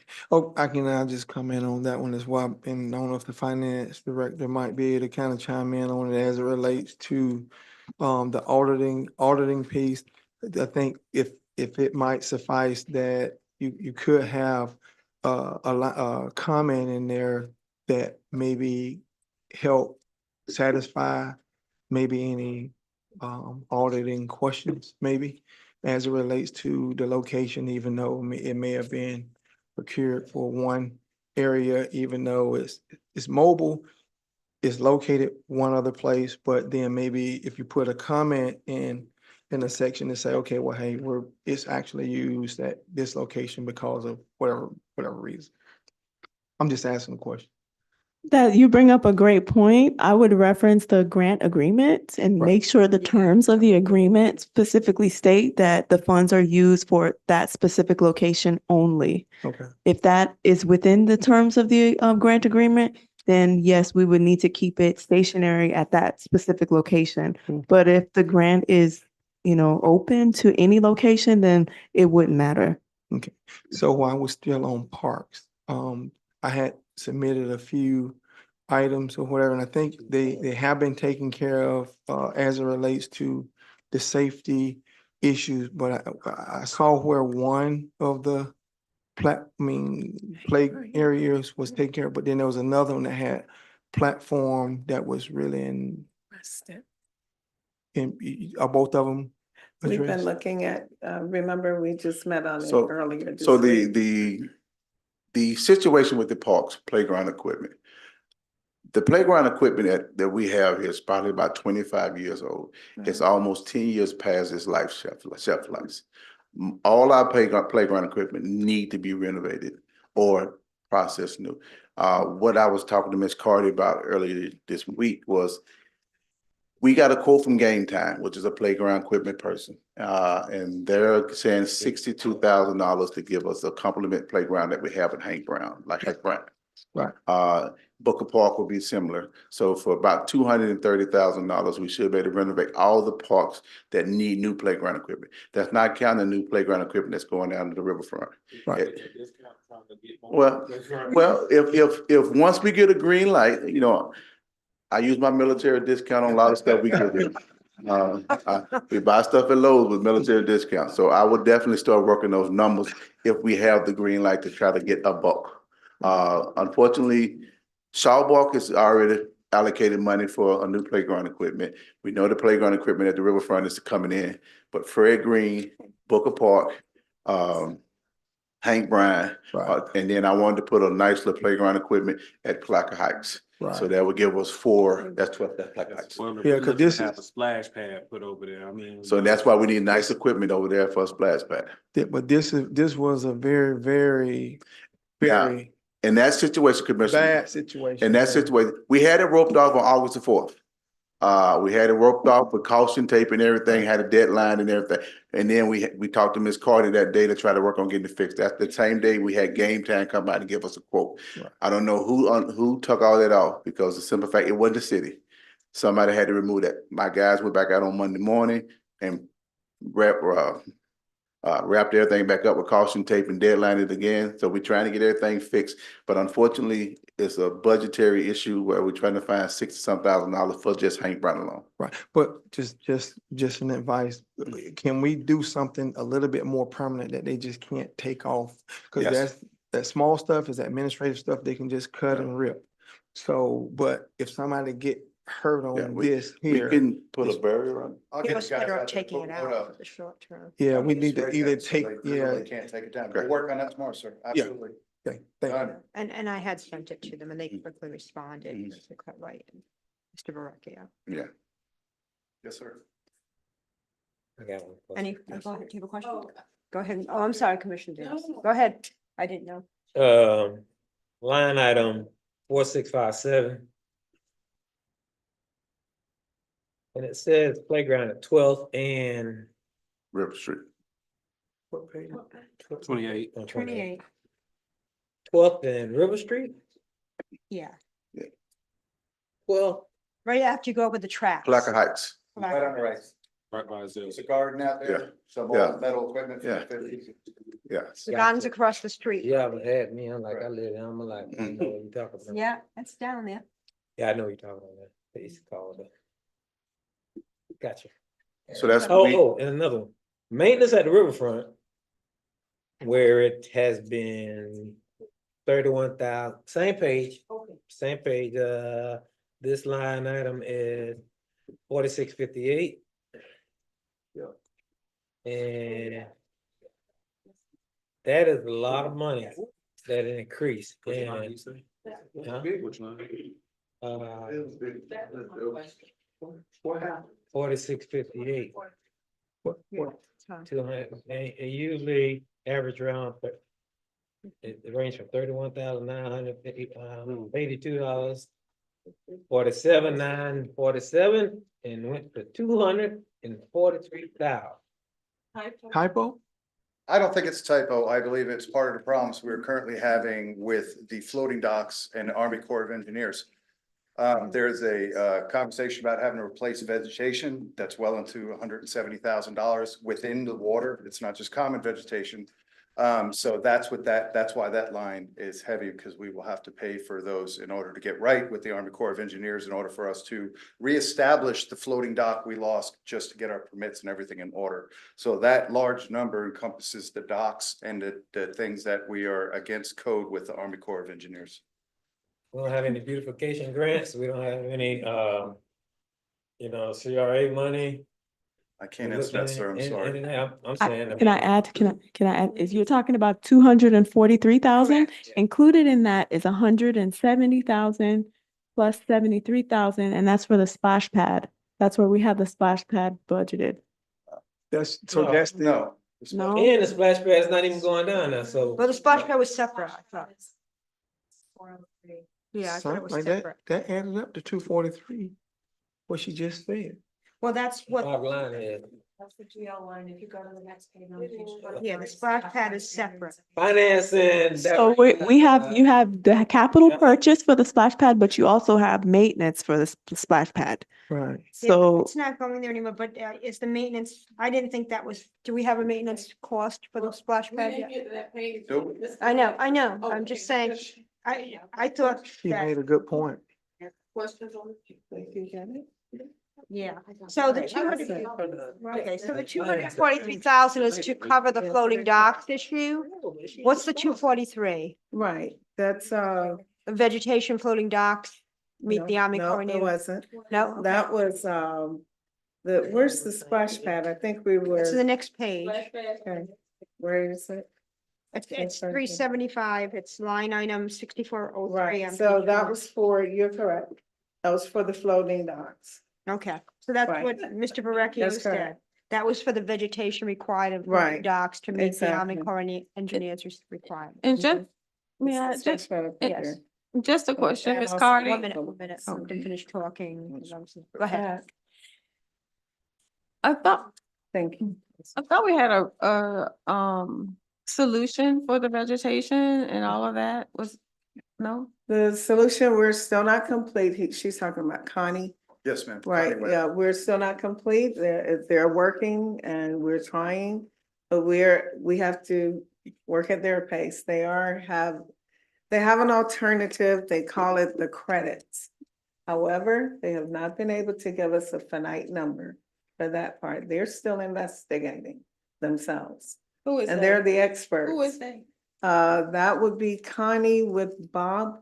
They're a consulting firm They're that a has consulting worked firm with the and Army they're- Corps of Engineers and has the expertise of. That's doing it. fine. It's just that in a previous meeting, Mhm. I thought I understood that there was a solution that we were moving, and that's what I'm addressing. So I didn't Okay. realize we were still in investigation. Maybe it was we had identified the public people. And we're still moving and it's slower than we could have possibly have imagined. Everything in Palaca is moving Yeah, very slow. and these are the experts. Are you set? Very few people have the expertise to Okay, work with the Mr. Army Bourne. Corps of Engineers. NDEP, And what's the other Department agency? of Environmental Protection. Right, so this firm works with both of them. So my question is the 243 that we're talking here, Mhm. this is, we gotta meet an environmental requirement or something? Remember, back around maybe November, somewhere like that, we received, that we were in violation, notice of violation with the floating docks and all of that. Right, the floating dock, we were Okay. in violation, and it went all the way back to 2013. Okay, That they had placed docks there, didn't do it correctly. So we were working with them. We finally found an actual consultant that was able to assist. And they did get the docks that were put there temporarily. They got them permitted, approved as permanent docks now. However, one of the permanent was damaged by a hurricane. okay, then that's my question. So the ones that were damaged by hurricane, did we ever file for the funding to get funding to repair, to do the repairs? Did we ever get funding for that or? We did not get funding. My recollection on that part was that we filed and it was not covered, so.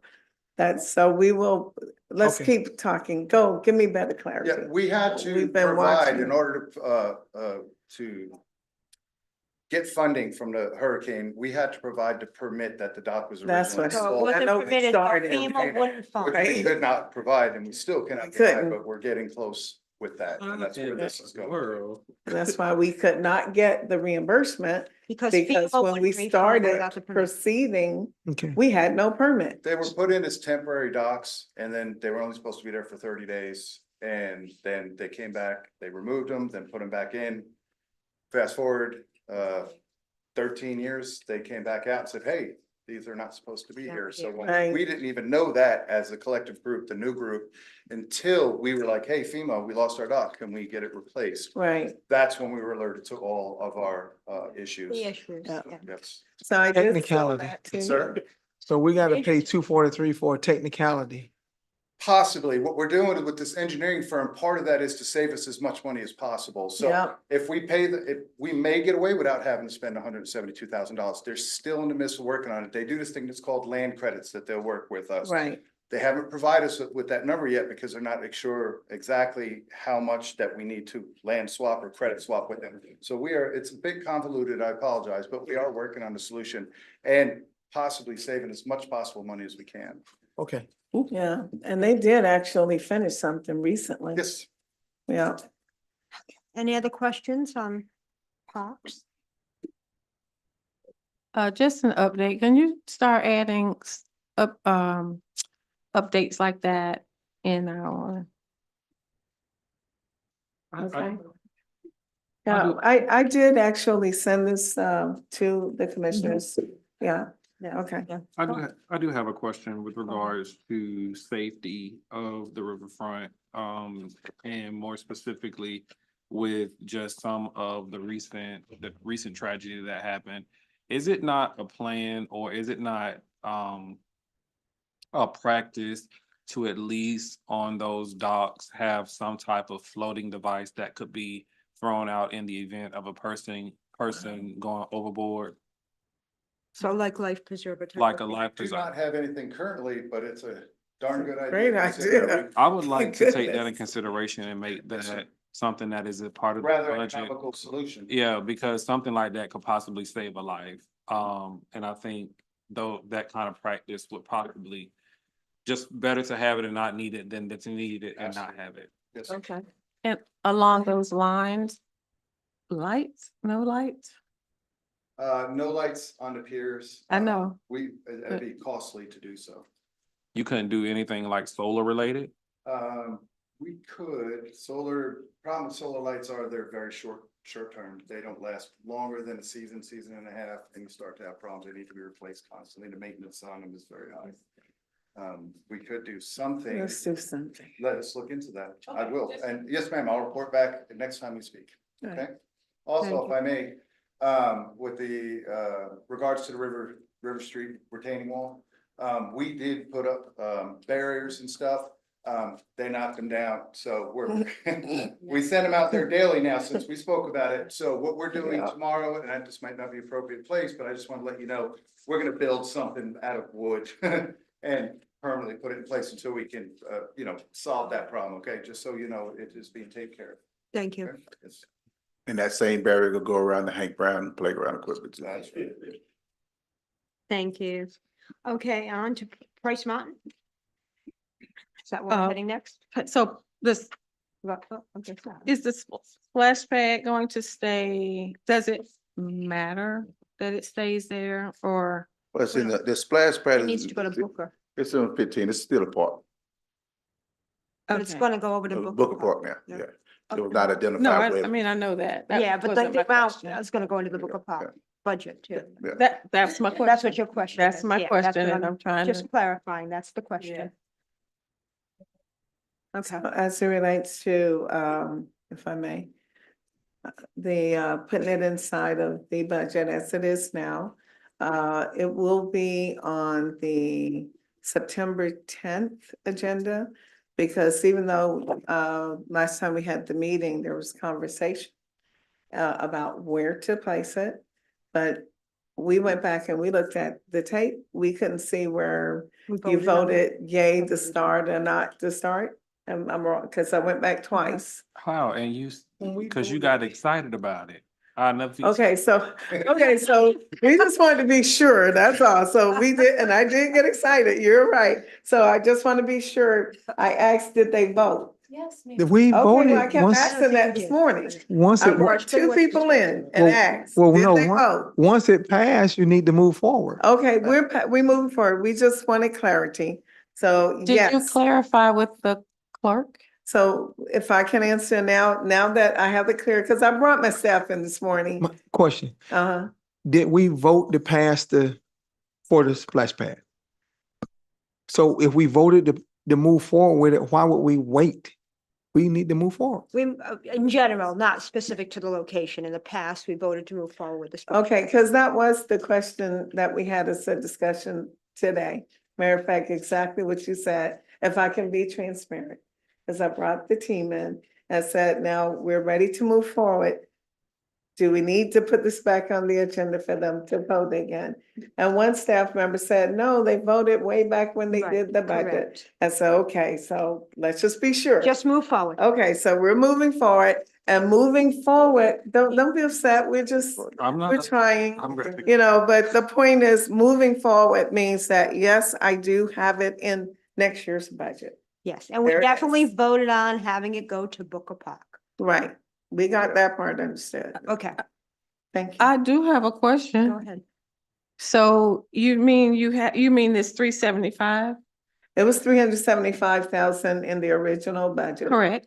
And that's what it still should be in this budget. It is. Okay, The estimates were much higher to Well, do that the work. gentleman presented the estimates. They were. So the point I'm trying to make is, does moving forward mean you're gonna find the money? yes. Oh, moving I just want to forward, be yes. clear. I just wanted to make Yes, I sure. wanted to solve the question in my mind that we can keep it moving. And that's where we were this But it was a morning. substantial I pocket. of money. And that understand. difference, I will make certain that we find those funds. You can't move forward without the money is the point I'm That's trying to correct, make. correct. So moving forward must mean finding money. Yes, I Okay. did bring them in today, said I want to get a thorough understanding of the cost, so we put in the correct amount. Thank you. Any further questions? Let's keep him standing since he's dead. Price All right. Martin, Price Martin, so, duly understand that Price Martin will be closed for the next 7 to 8 months with renovations. Are they really gonna do it this time? They started. Yeah. So those projections in there are just standard numbers we kept in there, just when they do open back up, we have some money in there for this season. A capital outlay, we have some money set aside to get a state-of-the-art sound system and also. And it's the nice stage, yes. Yes, sir. No trip hazards on, petroleum. Forward. Wait, Okay, all right, moving on to, Jenkins. How many departments you got? Jenkins. Jenkins. This is the last, I think it was the Jenkins, last this is the one, last one, right? Jenkins, moving on to Jenkins. Jenkins will be page 30. And I got one more page, 30 and 31. So I do have a question, Mayor, if I may. Go ahead. I brought forth a concern this has been a while ago with regards, and I see ground maintenance. But one of the things, or one of the questions, or concerns that had came from quite a few citizens who, attend, at that time they were attending the line dancing, was the lighting, over at Jenkins, the outside lighting. Is there a plan to address, I know aesthetics was one thing, but as far as lighting? Okay. Because if you have ever been there at night, the parking lot is not the brightest. So say for instance, there's someone having an event, and lighting is not where it needs to be if you're walking outside. So is there a plan to address that? And if so, yes. is it in this budget? Yes, we have two plans. One, we was working with the previous grant person, and I've been talking to the grant people about doing some lighting for the back part of the field and front of the field. The other issue was, unfortunately, we didn't know the light switch to cut the lights on in the parking lot. Once we found that out, now it's more light in there. That's always helpful. That's fine. That's always a good thing. Some stuff shouldn't even be. I'm just, we being transparent up here, because that was a concern that we had too, because it was kind of dark. And so we have those fixed now. If you come out next time in the dark, you'll see, and we also have floodlight out there now. It's lit up a little better, so, and we have did better with the aesthetics too, so please come take a look at those things. No, it was just a citizen's concern, so I wanted to make sure that we. So yes, those are been addressed. You have a question, Commissioner Davis? So, when is Jenkins going to be finished? Is that in this? The total Jenkins, the grant part of Jenkins that we had done, they were certified, I think, last week for us, the roof, the HVAC, and the fire suppression. Now we just got to finish the build outs, and that's going to come over the next couple of years.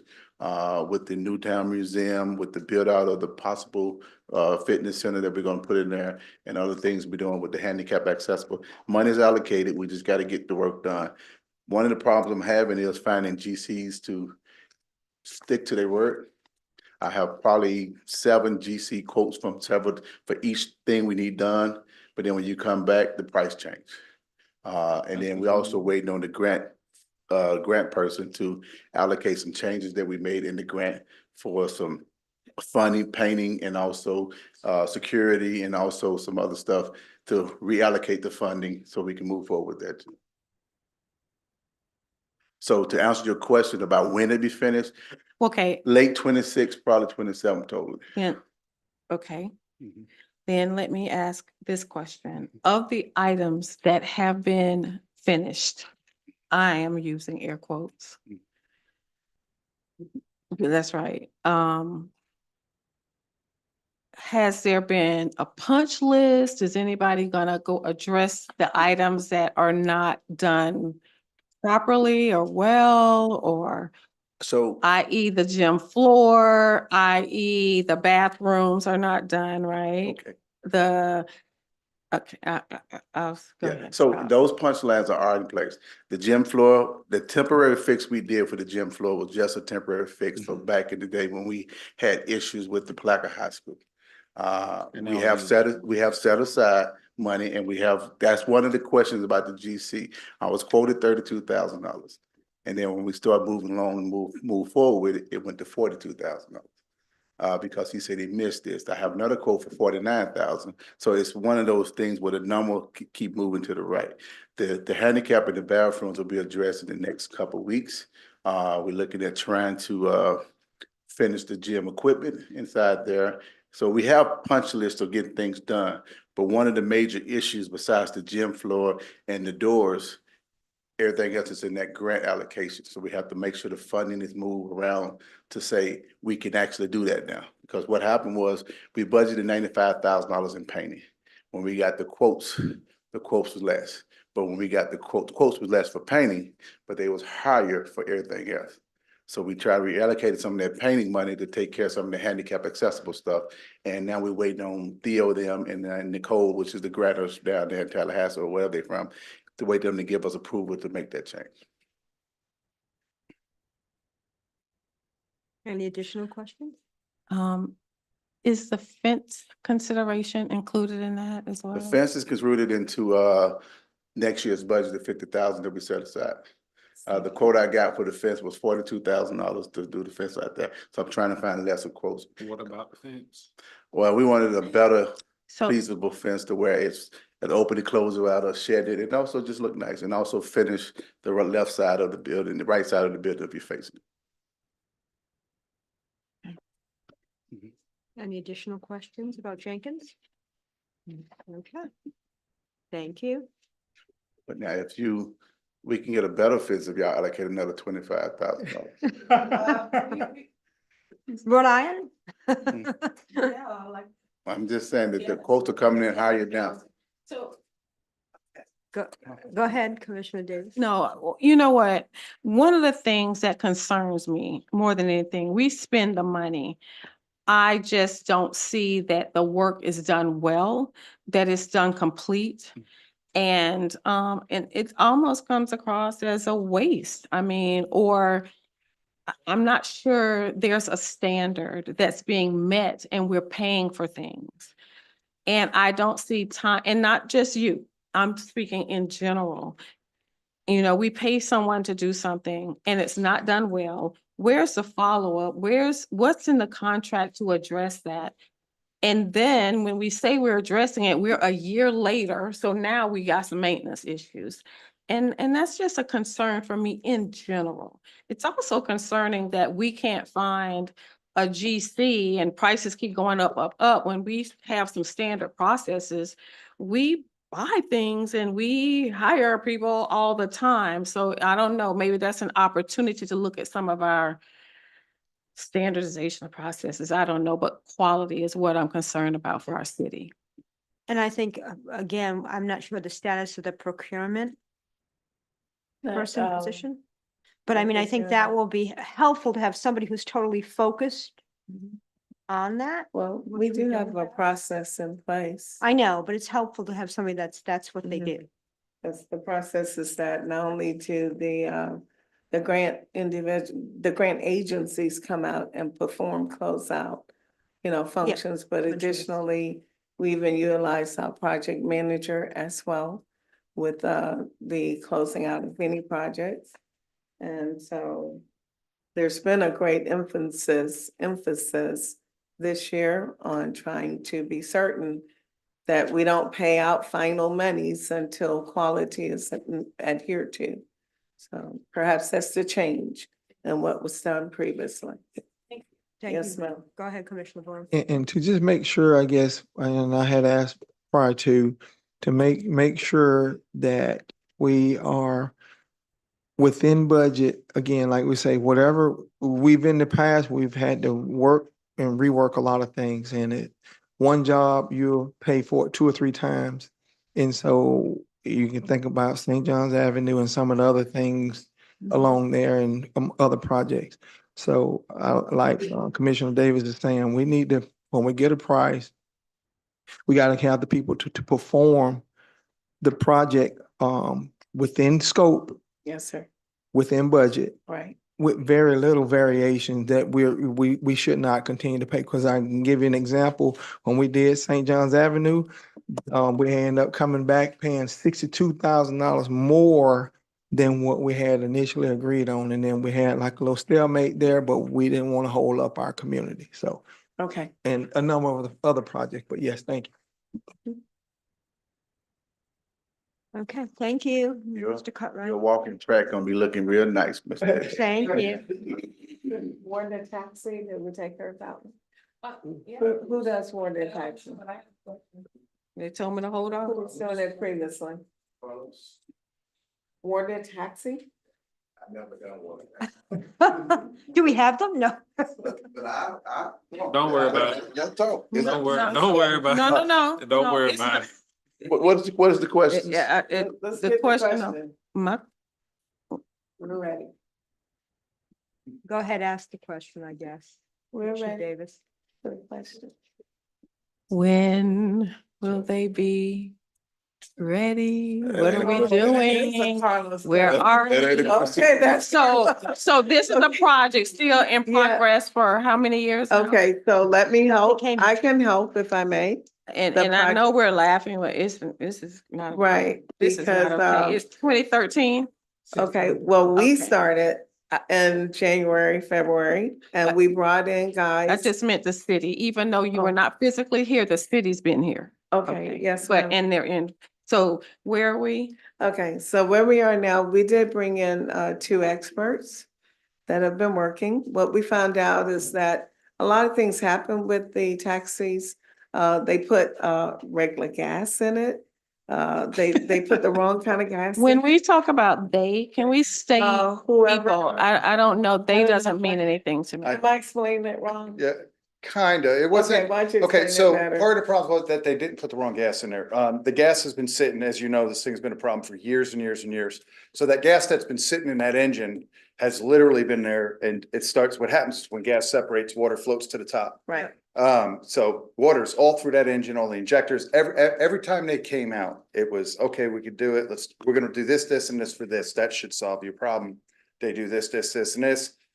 Then they find this, this, this, and this, and that's where they're at. Just an update, they have the final piece they believe to fire up. Next week, they will be out to install it. So we're really fingers crossed and hoping.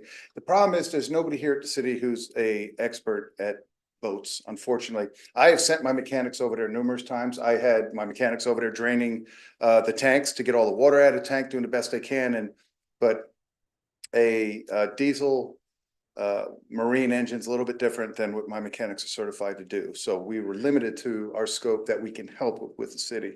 And that's currently where we're at. And we do Okay. have those two guys now. that Yes, are ma'am. working. So, I'm sorry, go ahead. So the reason I'm bringing this up again and during the budget workshop is because we vote to have things. We start the process and then we have reasons why they don't come to fruition. The projects don't come to fruition.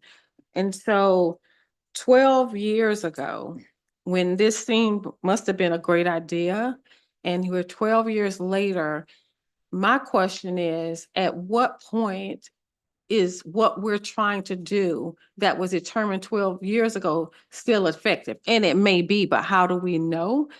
And one of the things that we hear often from citizens, and that's why I think this is an example of what gives our citizens, cause to make comments, and they have no confidence in the city or the leaders of the city because we're not delivering a lot of things that we say we're working on. And when we do, it's not the quality needed.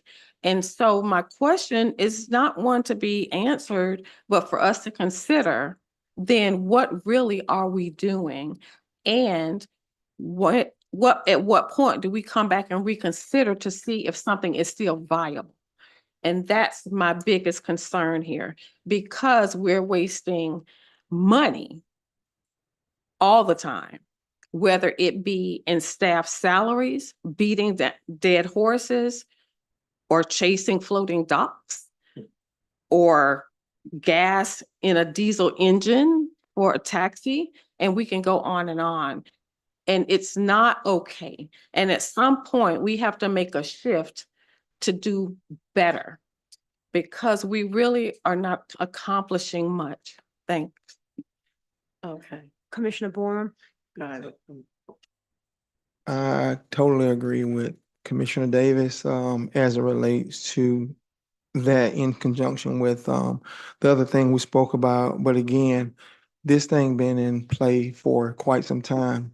And I've kind of had a little bit of knowledge around some of this stuff coming in 2015, where we lost, well, so they say somebody stole 2 engines. That was $80,000 additional that had to be paid out. Somehow 2 engines got stolen off boats.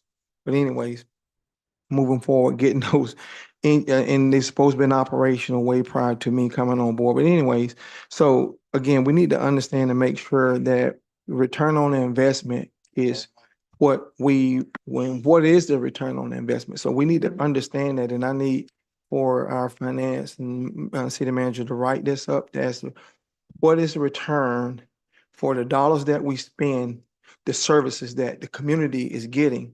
I need to make sure that happens in that, with the cost versus benefits, and we're paying out insurance on these boats, 2 boats. We're paying insurance on them. Yeah. We're paying for the dock fee, for storage, all of these things. So we need to add up all that cost. And they were supposed to be running, doing routes. It's supposed to be out there making money. And we supposed to be getting a cost share. So please write up the cost versus benefit that we're getting back to this community. And then we can try and make a better decision as it relates to what the direction the city need to go in. And just a quick question, are they both non-functioning? I thought one was functioning. One is functional. One is functioning, the second boat, which is actually the first boat, Yes, it's correct. not functioning. Yes, ma'am. Correct, okay. But in any case, I agree with what's been said, simply because the community looks at those sitting there when nothing happened, and I've been asked, when do they operate? And I've had to say during some events and festivals, but that's pretty much it. And that's not satisfactory for what we have been putting into them. So I think we do have to assess whether it should even be in the boat business, frankly, but I think we need more information. Yeah, and if I may, Huh? there, Say Vice Mayor Brown gonna have to. I know she will, and I'm just- don't want to, I'm sorry about that, but the reality is they have been a money pit and they have not been able to be used really to their fullest advantage. It But could that's be, it. it could be a museum. I mean, Put 'em on for real. land. Two, that's shoot true, it up as a- and people charge come for in. people to come on. can we have it be a restaurant? That's right. It could be a restaurant on the river. Take 30 years. Anyway, And I- moving on from the riverboats, Yeah. unless there's further water taxes, rather, unless there's further questions. Okay, thank you. Yes, ma'am. Thank you. No worries. Thank you, everybody. Have a Thank you. wonderful Mr. day. McNeil, would you like to come up next? I'll stay with you. I got a question for you. I'm sorry. Yes, sir, of course. Line item 4680. Storm cleanup and repairs. We don't have anything in there. In that line. item. Under the water taxes again. Oh, is that just for that? That's Yes, what that's it's for. what Water That's that area, taxes. sir. The lead, that's what I- That was my question. Okay, Thank thank you. you. Good evening. Good evening. So before you ask any questions, if you have any, this is like year number 2 that I'm staying fairly flat. So I have no special requests.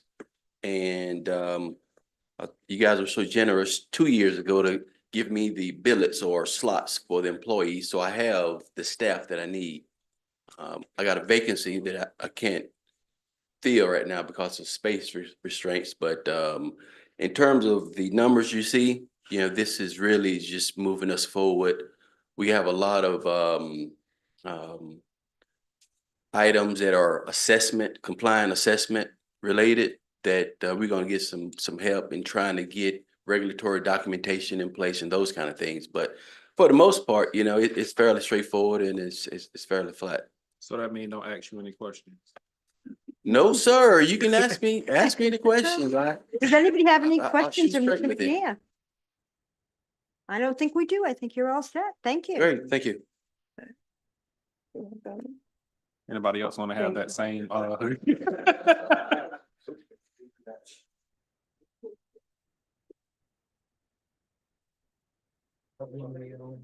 Page 6. Page 6 is HR. Page 6. For me, 19. 19?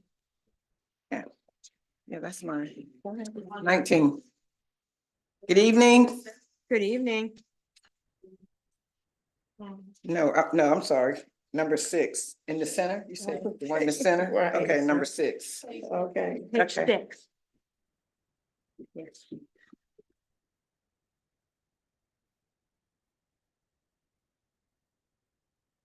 Oh, good evening. Good evening. Okay. I know this is a hard budget, large department. Everything is pretty straightforward on my budget as well. There are no increases. The only increase in my budget in salaries is the request from the commission to add the salary for a director in there. Everything else is pretty much steady. I'm confused. And it's just terminology. What is your role? HR manager. So what is, the director would be above, under, beside? Commissioner, I wish I could answer that for you, but I can't. It's just a request that was told to get put in there, so as I made my budget out, I put the information that was being requested. So several commissioners requested, looking at adding a human resource director. Which So would be above? Above the manager. and it would be Yes. above the manager. So why not pour into the manager and get them the credentials who have been working? I mean, essentially, when this HR department started, we didn't have an HR department. And I think it's a slap in the face to have someone sit in this position who could have gone to the schooling, gotten the classes, gotten the credentials to be a director, which would essentially save the city money in the long term and would be able to get her help up under her. So that's just my thought. I'm just one commission, but I think why not pour into who we have here? If they're willing to stay here versus creating a position, having someone come in above her when there has not been anyone in that position before. Well, I don't know if anybody wanted to answer that before we went on to. I mean, really not Try to answer, respond just to a that. question, I mean, a statement, so Okay, for consideration. okay, thank you. Commissioner Bowen? Yes, I'm of the same opinion. I think if we did add that role, that position, and bring somebody in over the current HR manager, that will kill morale. I mean, she's been with the city for as long as I know. I've been as long as I've been here, so she's been here performing. I mean, she's not underperforming, correct? Okay, so if I think it would kill morale if we brought somebody in and placed them in, because she's gonna have to train them about the city's operation. So if we're gonna do the role and maybe take out the HR manager role and move her in that role and work with her in that capacity, I think I would be more leaning toward that direction. Commissioner Davis? Understanding the current department of 2, correct? Yes. Oh, okay. Yeah, understanding the current department of 2. How many HR functions do you perform today? Approximately, All of them. because you're the generalist, The HR manager, yeah, so all of them, pretty much. meaning generalist, what am I, Coordinator, compensation, I yeah, mean, benefits, that's what I'm trying. pension, risk management, And that's payroll. my point. So, correct, so the point is, absolutely, I think we definitely need to look at some restructuring of the department. And I've never worked in HR. However, I recognize we have 100 and how many employees? About 165. 165 employees. But The question may be the effectiveness of one person to do all of this work. That is not reasonable. And so we have to look at something in this department. I don't know if it's a director. I don't know if it's the promotion. I don't know if it's realigning based on skill set. But I do know that over the past we've had several instances of HR items that I think have not been, and I'm going to just venture to say properly handled, in my opinion, and have led to escalation or some things we may not have even addressed that we don't even know. And I don't know that there's the capacity to do that. And so I do think we need to look at this HR department to be more effective. It's not fair to our employees that they may not have the right representation or processes executed because of limited capacity by a two-person department. And as the city grows, this is going to becoming a larger, obviously, issue where if we don't have that capacity in HR to address the employment issues that we have now and into the future, we've got to start planning for that. The city is not going to get smaller.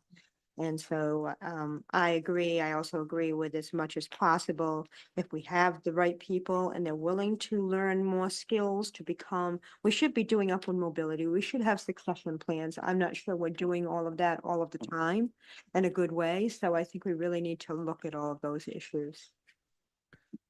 Thank you for the input. Yeah, And because we've lost employees and we're paying a lot more than we would for another person, the people we've lost and rehired and all of that factors into this. we will be looking at the restructuring. Thank you. Thank you. Any other questions about HR? Are there any? And just one other, just a Making comment, statements. more of a comment, but I think, in conjunction with what we have, I think if we even did a hybrid, had staff here, maybe HR manager, HR director, whatever staff, and maybe use contracted services that for certain things in HR in the various areas. Maybe we can look at something in that regard that the HR director, manager could help manage and make sure that we have that additional capacity. Right, kind of like And that IT for position that they efficiency. created. So, Yeah, originally, two of the positions that are now currently housed in HR Oh. were not. Our assistant city manager used to do the risk management. Well, in lieu of not having one, somebody still had to take care of the outside with everybody running in potholes, slip and falls and all of that. So that generated itself to be in HR. Another thing, pension, we hired a resource administrator to handle pension. But I still have the HR, there's still that right on the ground for all of our retirees that want to see that face-to-face interaction. So HR is still involved and still getting all of those totals to the administrator because they don't have access to our payroll systems. So pension is still my thing. I still have to keep files on them. I still have to, answer pension questions, notify them when somebody is leaving, all of that. So that wasn't a part.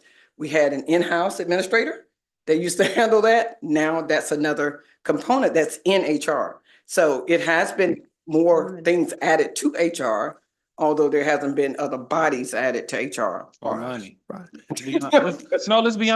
Let's be honest. So you just said you want to be flat. No, you shouldn't be flat. I think you should look at adding whatever, you gotta just say, okay, well, I want to add at least one more person so that you can hire that position to help you with some of the efficiencies and effective, you want to make sure that you're serving the 165. Right. Oh, I never asked for the position to be flat with two people. Originally, it was running with one person. That was all that the organization needed. So it was told. And when I It's inquired impossible. for 2 years, it was one person. It's impossible. And no, it happened. But yeah, it was almost impossible. It was a burnout. And then I Right. got the second person in 2 years after, in there, to actually start picking up some of those things. So does it need a third person? Yes. I've asked the question, and I think this is where everybody kind of steps back. We went through the process of going through all of the different localities around here, municipalities, trying to find out credentialing for an HR director. One of the things that they had that was a requirement, that wasn't a requirement, it was preferred, not required, was SHRM certification. Out of the 6 municipalities contacted, only 5 required, 4 did not.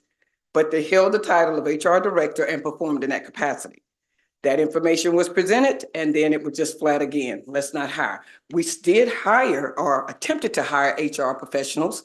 We got 6, 7 applications in. Only thing, nobody had that SHRM certification. So of course they wouldn't bring them in over me because that was the one thing they were saying that they needed. Things Okay. happen for a reason, so hopefully this is the So, reason why. Okay, go ahead, Commissioner Davis. One other thing I'm asking is that we assess the needs of the city of Palaca's HR department before we look to add a person. We need to identify what our needs are and what's the best structure. Because it may be one person, it may be a outsource, I don't know. So I'm just saying, let's look at it comprehensively and make the best decision for our city in a scalable manner so that as the city grows, we still have a foundation to grow accordingly. And I think that may be something that we need to consider across the board, because if we look at some of those who have presented, and the overtime component and the manpower who said, I would love to have another person. I think that may be an assessment across the board, because I'm thinking even with those who have not presented and the caseloads that they may have, there are some additional one-man band teams that needs people. And I think that if we're gonna do it for one department, we need to assess all departments for fair and being consistent, because I think we will come to determine that we need manpower in order to make sure that we are preparing for not just now, but the future of Palaca. I agree, and I think in the past you have mentioned, Ms. Cotty, that basically we've stayed flat in terms of the number of employees we have on staff. I didn't see that as a necessarily positive thing. I saw that as detrimental to the city's best interest. And I'm thinking about one department, overtime is $65,000. That's one department. Then there was another one for 55,000, another one for 52. That, if you think about that, that is either a part-time person, if not a full-time person. Exactly. So, yeah. Yes, but So I whatever. think in order for us to be responsible, like we really need to take in consideration, I mean, that much overtime, how much is that even transition to a safety concern? Because if that person is working that much, that department is stretched out that much, does it become now a safety concern by the number of hours? So I think that assessment, and I think Commissioner Davis brought up a very valid, needs to be an assessment of the city's departments in general. Thank you. Thank I you. I know in the past I have spoken to the HR manager as well as the city manager about doing a overall assessment. Was Yeah. that correct?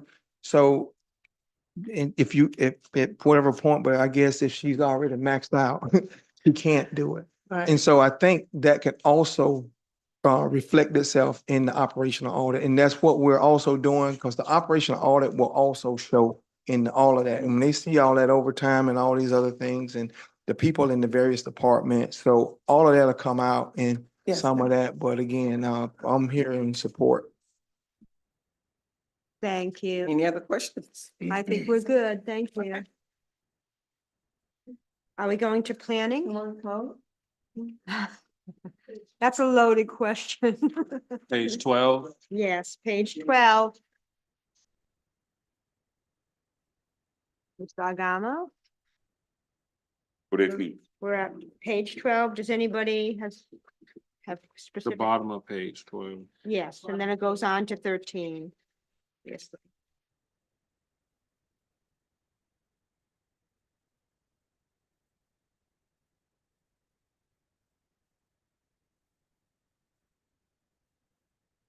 Any questions, Mr. Agamo? Yes, I have a question. Yes.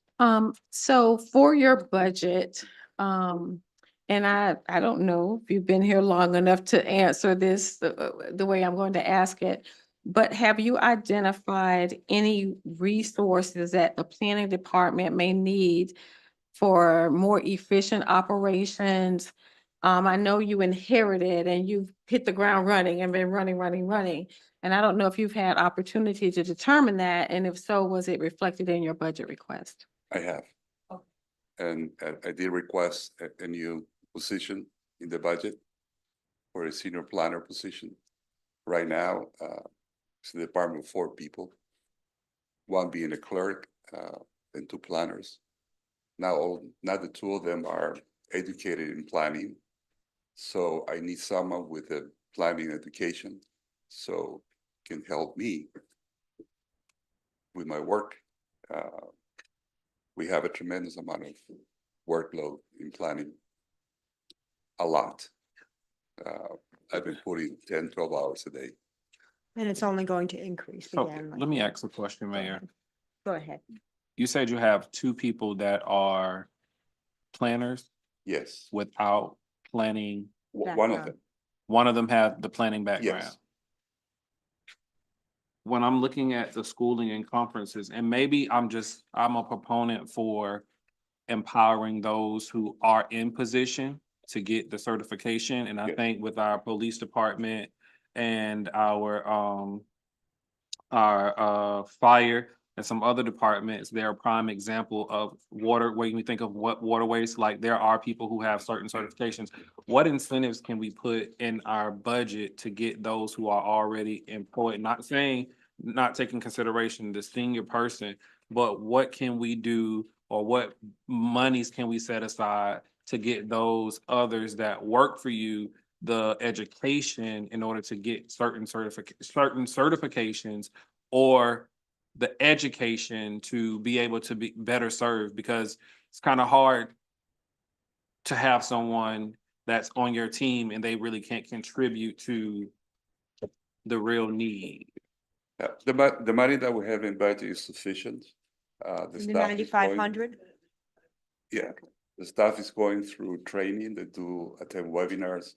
Actually, my boss planner are going to the national conference in Florida, the Planning Association of Florida, and to continue the education. So any opportunity that I have for them to get more trained, I've been trying to use it. And I think it's an opportunity on the outside when we do have individuals that accomplish certain things within the city, that it's highlighted so that we can celebrate them. Because again, if they're getting all of this schooling, they're getting all of these things, and us as a commission, we don't know. It's kind of hard to praise our own pond, but I think it's important for us to see where because every question that I've really asked every department was, do you have enough for schooling? Which means, do you have enough to send the people that working to your department to these places to get the education that they need to receive in order to come back to Palaca and make our organization better and more functioning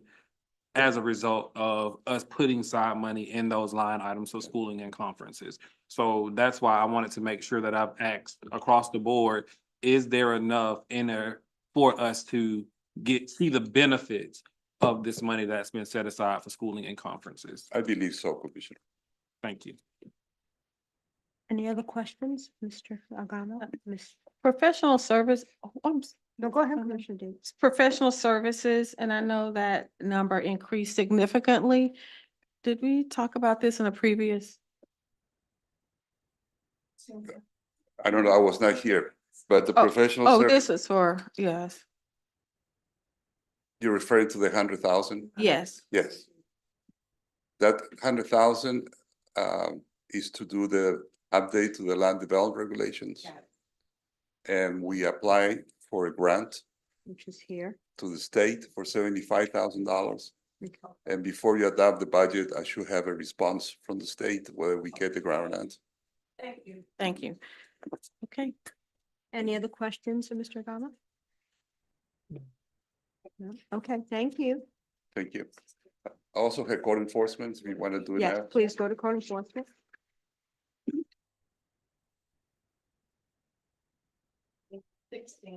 And I have to clarify, that the code enforcement, I inherited about 4 months ago, so I try to stay within.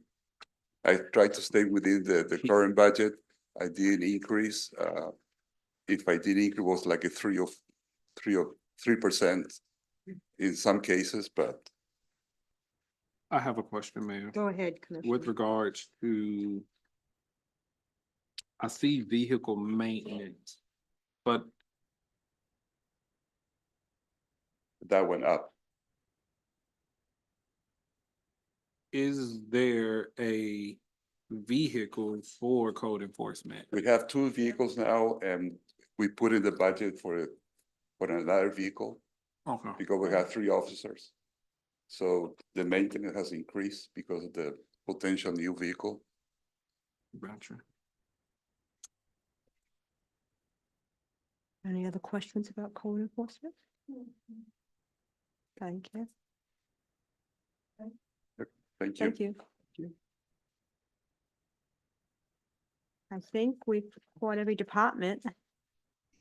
I mean that in the audience, so we have what, we have legal, we have who's left, go ahead.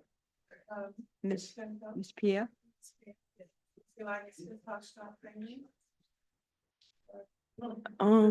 If I'm.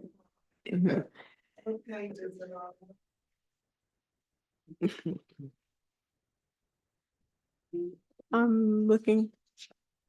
You want to come up to the podium, Miss Pierre? Sure. Please.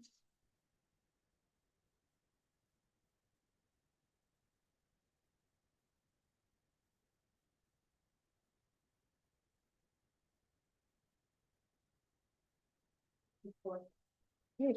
Okay. If we made Okay. it pay for it, I mean, we already heard from her at last meeting. Correct. I agree with that. I agree with that message.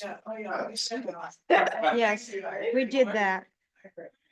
Thank you. I was serious. That was easy. Thank you.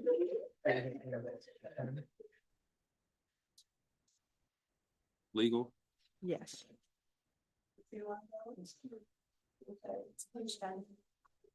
Page 10.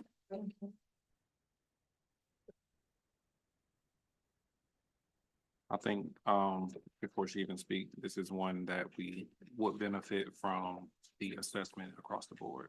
Yeah. And I'll just leave it at that. Any questions? Page 10.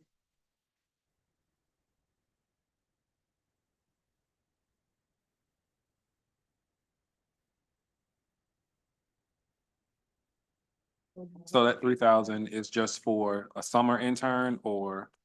That's correct. And actually, we may not even expend that 3,000. If you recall, the first time I brought a summer intern on board, I had received grant funding through the Florida Bar. I'm going to apply for that again. I just couldn't apply for it back to back. Is $5,000 enough for schooling and? Yes, that bumped up just slightly because at the request of the city manager, I am working on becoming board certified in city, county, local government law. Any other questions, statements? No. I don't think so. Thank you. Thank you. Okay, who's left? Miss Carter? I think we're done. I think so too. Just wanted to make sure. Okay. I really appreciate. I appreciate the commissioners very, very much. It's been very helpful to us as a management team. The input that you all have given us has made us much better this year And I in the have, budgeting process. I just have a general question. Sure. Again, so next steps is, this is our last workshop. So we'll get the updated Final. budget, the final. And my question is, will the budget request, I'm sorry, the final budget, it will be what it is. And I suppose at that time, we'll determine what the millage rate should be to accommodate this budget. So, okay, go Okay, ahead. you Mayor? can, yes. Okay, so on September 10th, it will be the final budget. Whatever we need to do with the comments that you all have made, we've written them all down. We'll do our best to accommodate every request made. There is still, I believe, one set of revenue numbers that we hopefully may have, hopefully tomorrow. If not, we're gonna have to use what we have. And that's from the state of Florida. They have something called shared revenue. And they still had not updated those numbers, so we'll have to do our best. The revenue in this budget, in order to have it at a balanced level, reflects a millage rate of 6.40000. That is where we are. The fire assessment is at the 2.41 as it was originally, so that's pretty much where we are. And we have looked at, we have calculated some things related to debt to determine whether or not this year's budget can maintain $1 million loan, because that is also a part of the revenue streams in this budget that we have to borrow at least 1 million. So that's pretty much where we are. We're going to be working diligently. Tomorrow is a don't talk to us day. Don't breathe our way. Don't look at us. Leave us alone. Let us finish this budget, because the city clerk has to have a final budget by tomorrow night, at the very latest Friday morning, so that you all can have the meeting and the voting, first voting on September 10th. Thank you. Did you have a question, Commissioner Moore? No, I think I'll just hold off on that. Anybody else, any additional questions? If not, do we have a motion? Okay, thank you. Where's